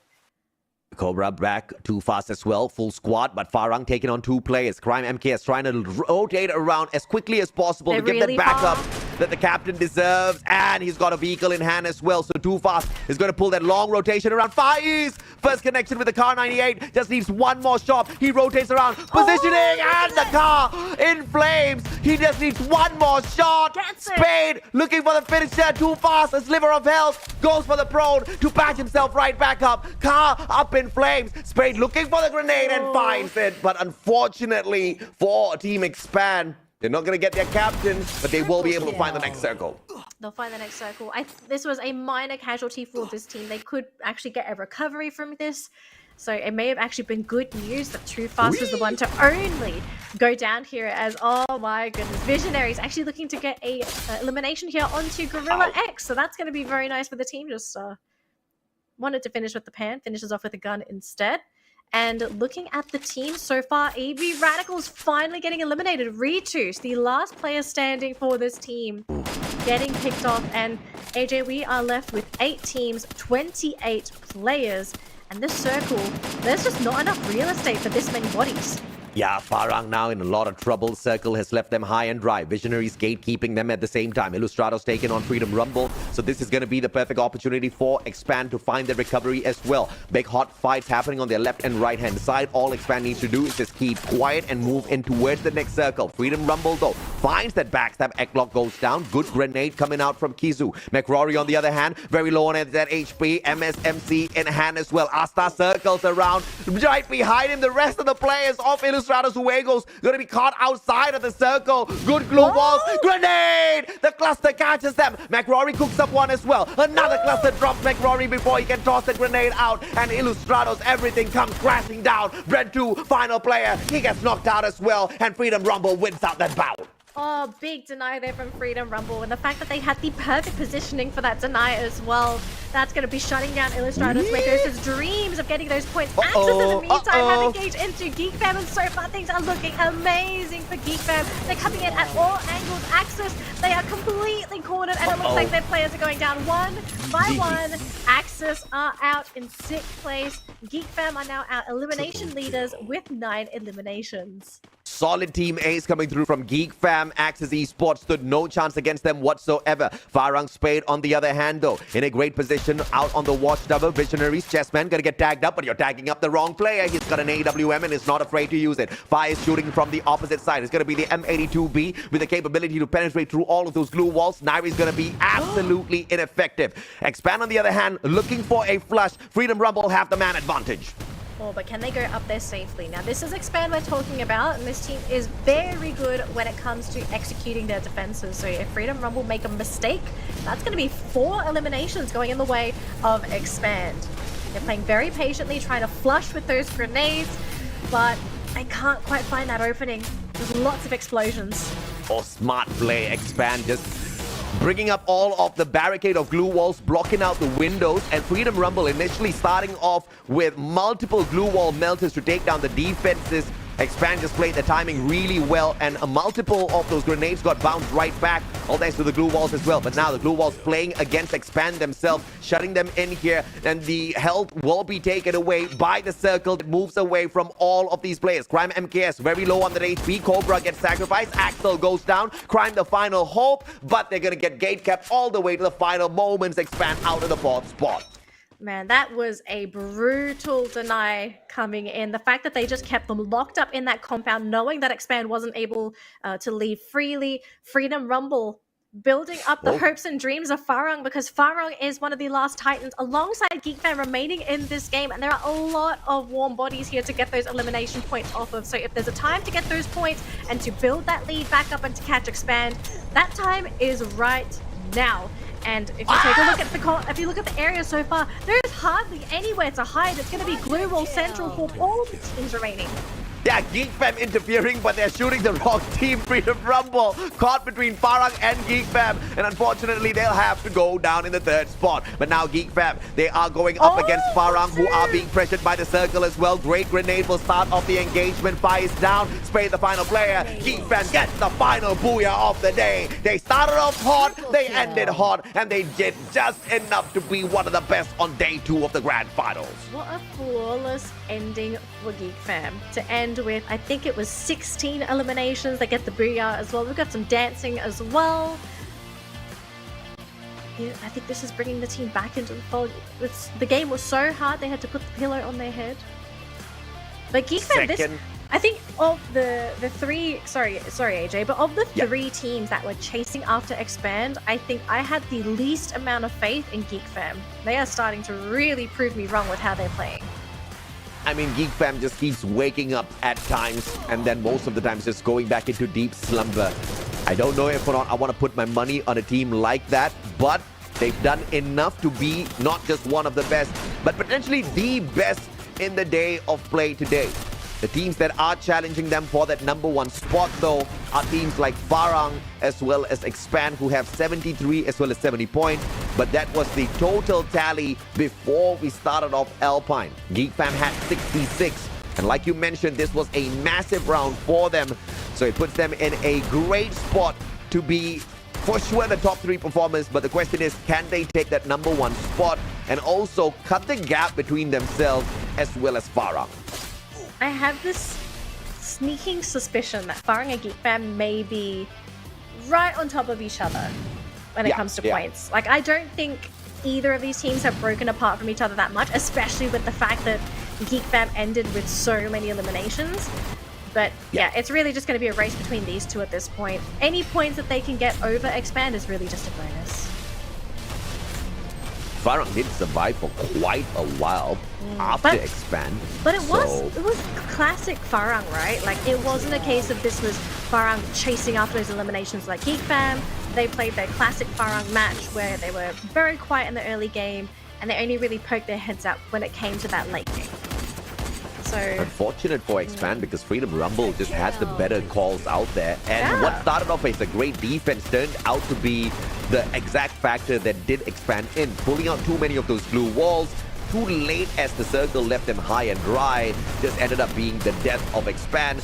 And of course, Freedom Rumble went on to continue the fight up against Farang, who won that Geek Fam, interfering in that gunfight as well to steal a massive number of points away from Farang and then taking advantage of Farang themselves. So Geek Fam, definitely the best in that lobby. Yep, I think I do have to agree in that point. I want to see that leaderboard. I think we all want to see the leaderboard. We want to see how things have ended for day 2. What's the gap looking like? What is the situation from second place onwards? Yeah. Who's underperforming? I think that's a big question people are going to have to be asking as well, because we are seeing some drastic changes if you compare the leaderboard from yesterday and today, because we had some teams have a very quick, very sudden fall from grace, and I know I'm a little bit sad about one of the teams in general, but it's not just one. I think there are a few teams that have really fallen, some teams that have risen. I think that's also another thing we do need to consider. And I think we have to start looking at what's going to happen tomorrow. I think the one thing that I know for sure Axis is going to be sending a personal request later on today is, Danley, please stop predicting that we will win. Well, okay, so I'm good news. Okay, I'm not here tomorrow, so that is the good news. In the history of Season 6, this has been the least number of points that Axis Esports has picked up for themselves. That's all I want to say in terms of the assessment for Axis. So that's very unfortunate for them. They pick up a total of 34 points today. And thankfully, that was not the lowest number of points picked up. You still had The Illusion picking up just around 20 points for themselves. But Geek Fam has managed to get super heavy contention for the #1 spot in terms of the most number of points picked up within the day. But Farang unfortunately just beat them by 1 point. Farang managed to pick up a total of 95, ending up the day just a little bit short away from that 100, right? 5 points behind, 48 placement points, 47 eliminations. Oh, I mean, fantastic stuff out of Farang as usual. But you know what pains me the most is they haven't really been able to cut that lead down by a lot, right? I mean, Expand still has a pretty phenomenal lead in front of them. I want to see how big that lead is now. Like how big? Oh, so it's just okay. So we went back down. Yeah. That's the good news. Okay, so we've slowly chopped it out, because we did start with, I said this before, right? It was 43, 44. We're going to skip Kalahari. 49, and then we're going to skip that next skip. Wait, no, we did go up again, didn't we? On Next Terra? I think that was the 49. Or was that the 49? Now, we are back to I thought we went up to 50 at one point. Oh, no, yeah, we did go down. Okay, yes. Doesn't matter now, does it? It doesn't matter anymore. Yeah, we're back to 30. Okay, so the cactus is back to where it started. It was 30 at the beginning of the day. So, okay, so someone did trim the cactus, but they just trimmed it. They didn't de-root it, de-pot it, get rid of this cactus. Just overwater the cactus, for heaven's sake. It's going to die eventually. It's true if you do overwater a cactus. I've overwatered a cactus. I know a thing or two about killing cactuses. Okay, now, Expand, obviously, #1 spot, and started off the day with a decent lead. You're talking about a 100-point lead at the end of the finals. I think that's going to be impossible because of teams like Farang, etc., who are going to be, in overdrive to catch up with them. The one thing that didn't really go the way I thought it would go is actually Axis Esports dropping the ball. I expected them to play for the first spot, but instead, they're now playing to survive in the grand finals. They've been dropped down to the 8th position, and I mean, that's a huge fall from grace, right? Moving from 3, losing 5 positions, now being pushed down to 8th. And you've got teams like Freedom Rumble making the climb instead. You've got AV Radicals, who have had a pretty decent run today. I mean, 56 points is nothing to brag about, but it was definitely a better showing than some of their group stage days. I mean, at this point, they're really racing for prize pool tomorrow, right? Like, there's no way that they can contest for the Free Fire World Series invite. So the next best thing, again, for these teams, don't give up, aim for that prize pool, finish the best that you can. So if anything, I kind of hope the teams, especially the ones that underperformed, you look back at what happened today, you try and figure out what it is that went wrong for your team, find out what's happening with some of the teams that are showing a lot of success. What are they doing that you are possibly not? And I think you also have to start looking at playing, I know some people are going to say this a little bit dirty, but aiming for some of these bottom tier teams to get those early points, because we have seen it in previous tournaments. If you're struggling for points, hot drop onto some of those weaker teams to try and get, essentially, as some people would quote unquote say, free points. Again, it's risky because you are hot dropping people and it is RNG when it comes to weapons, but it has shown some success in the past if you are desperate. And I think some of these teams also need to rethink some of their character strategies, right? Picking up those active and passive skills. As you can see, initially we started off the competition with a lot more focus being put on bringing, characters like Nairi as well as the Ice Iron. The main reason why the buffering of the glue walls needed to be brought in was because of the glue wall melters.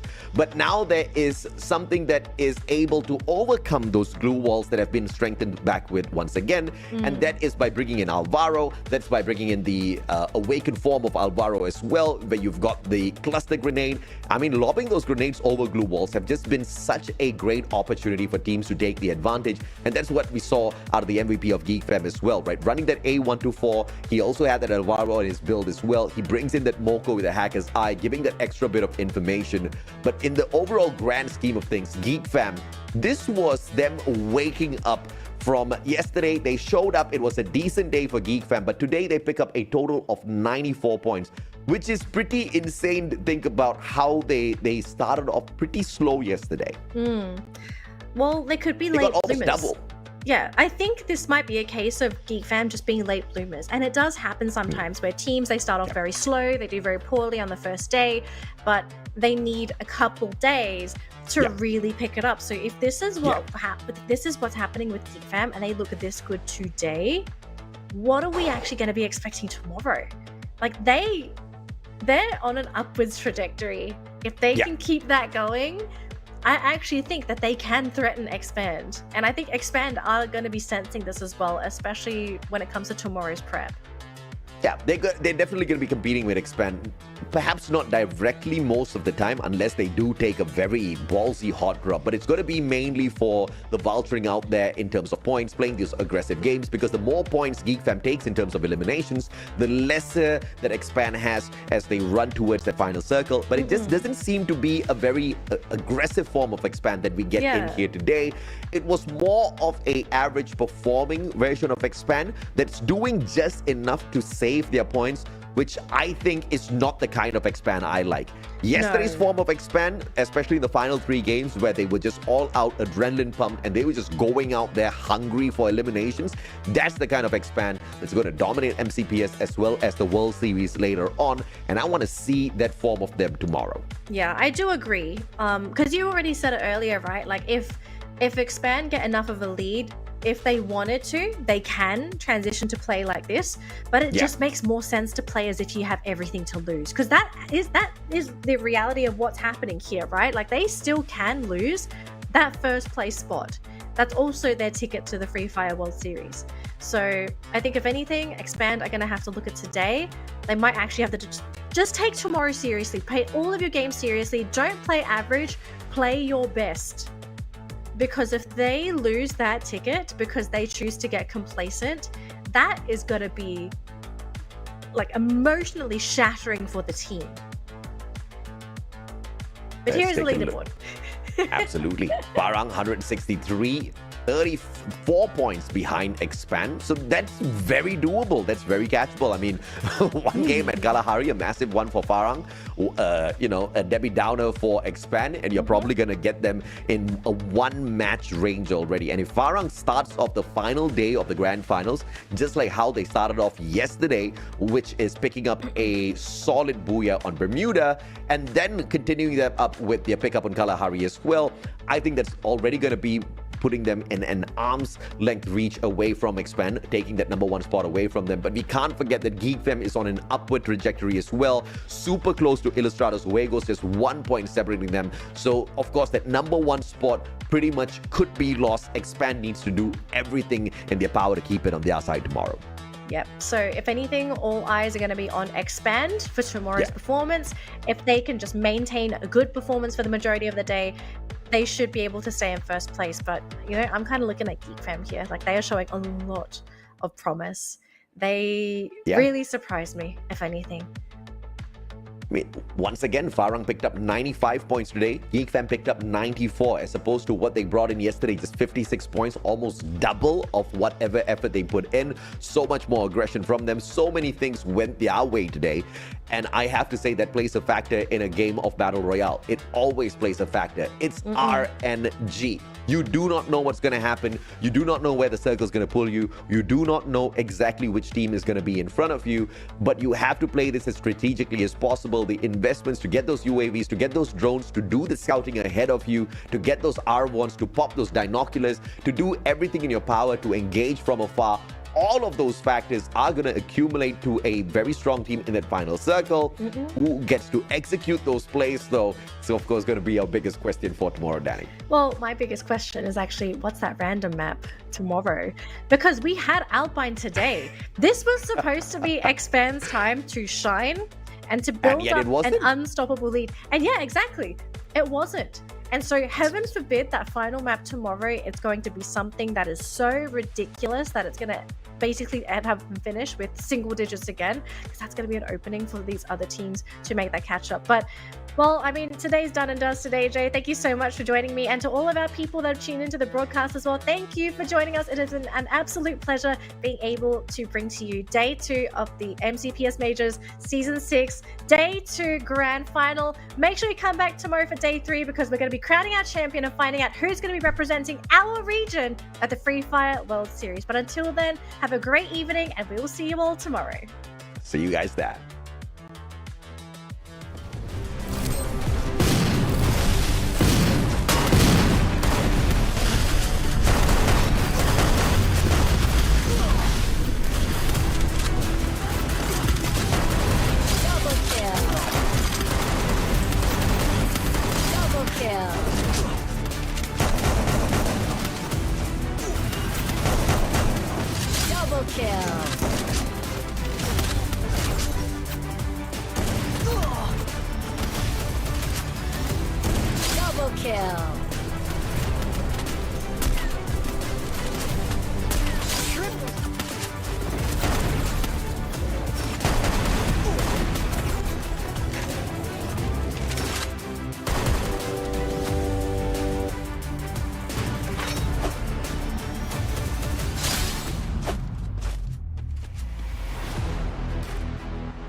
Triple kill.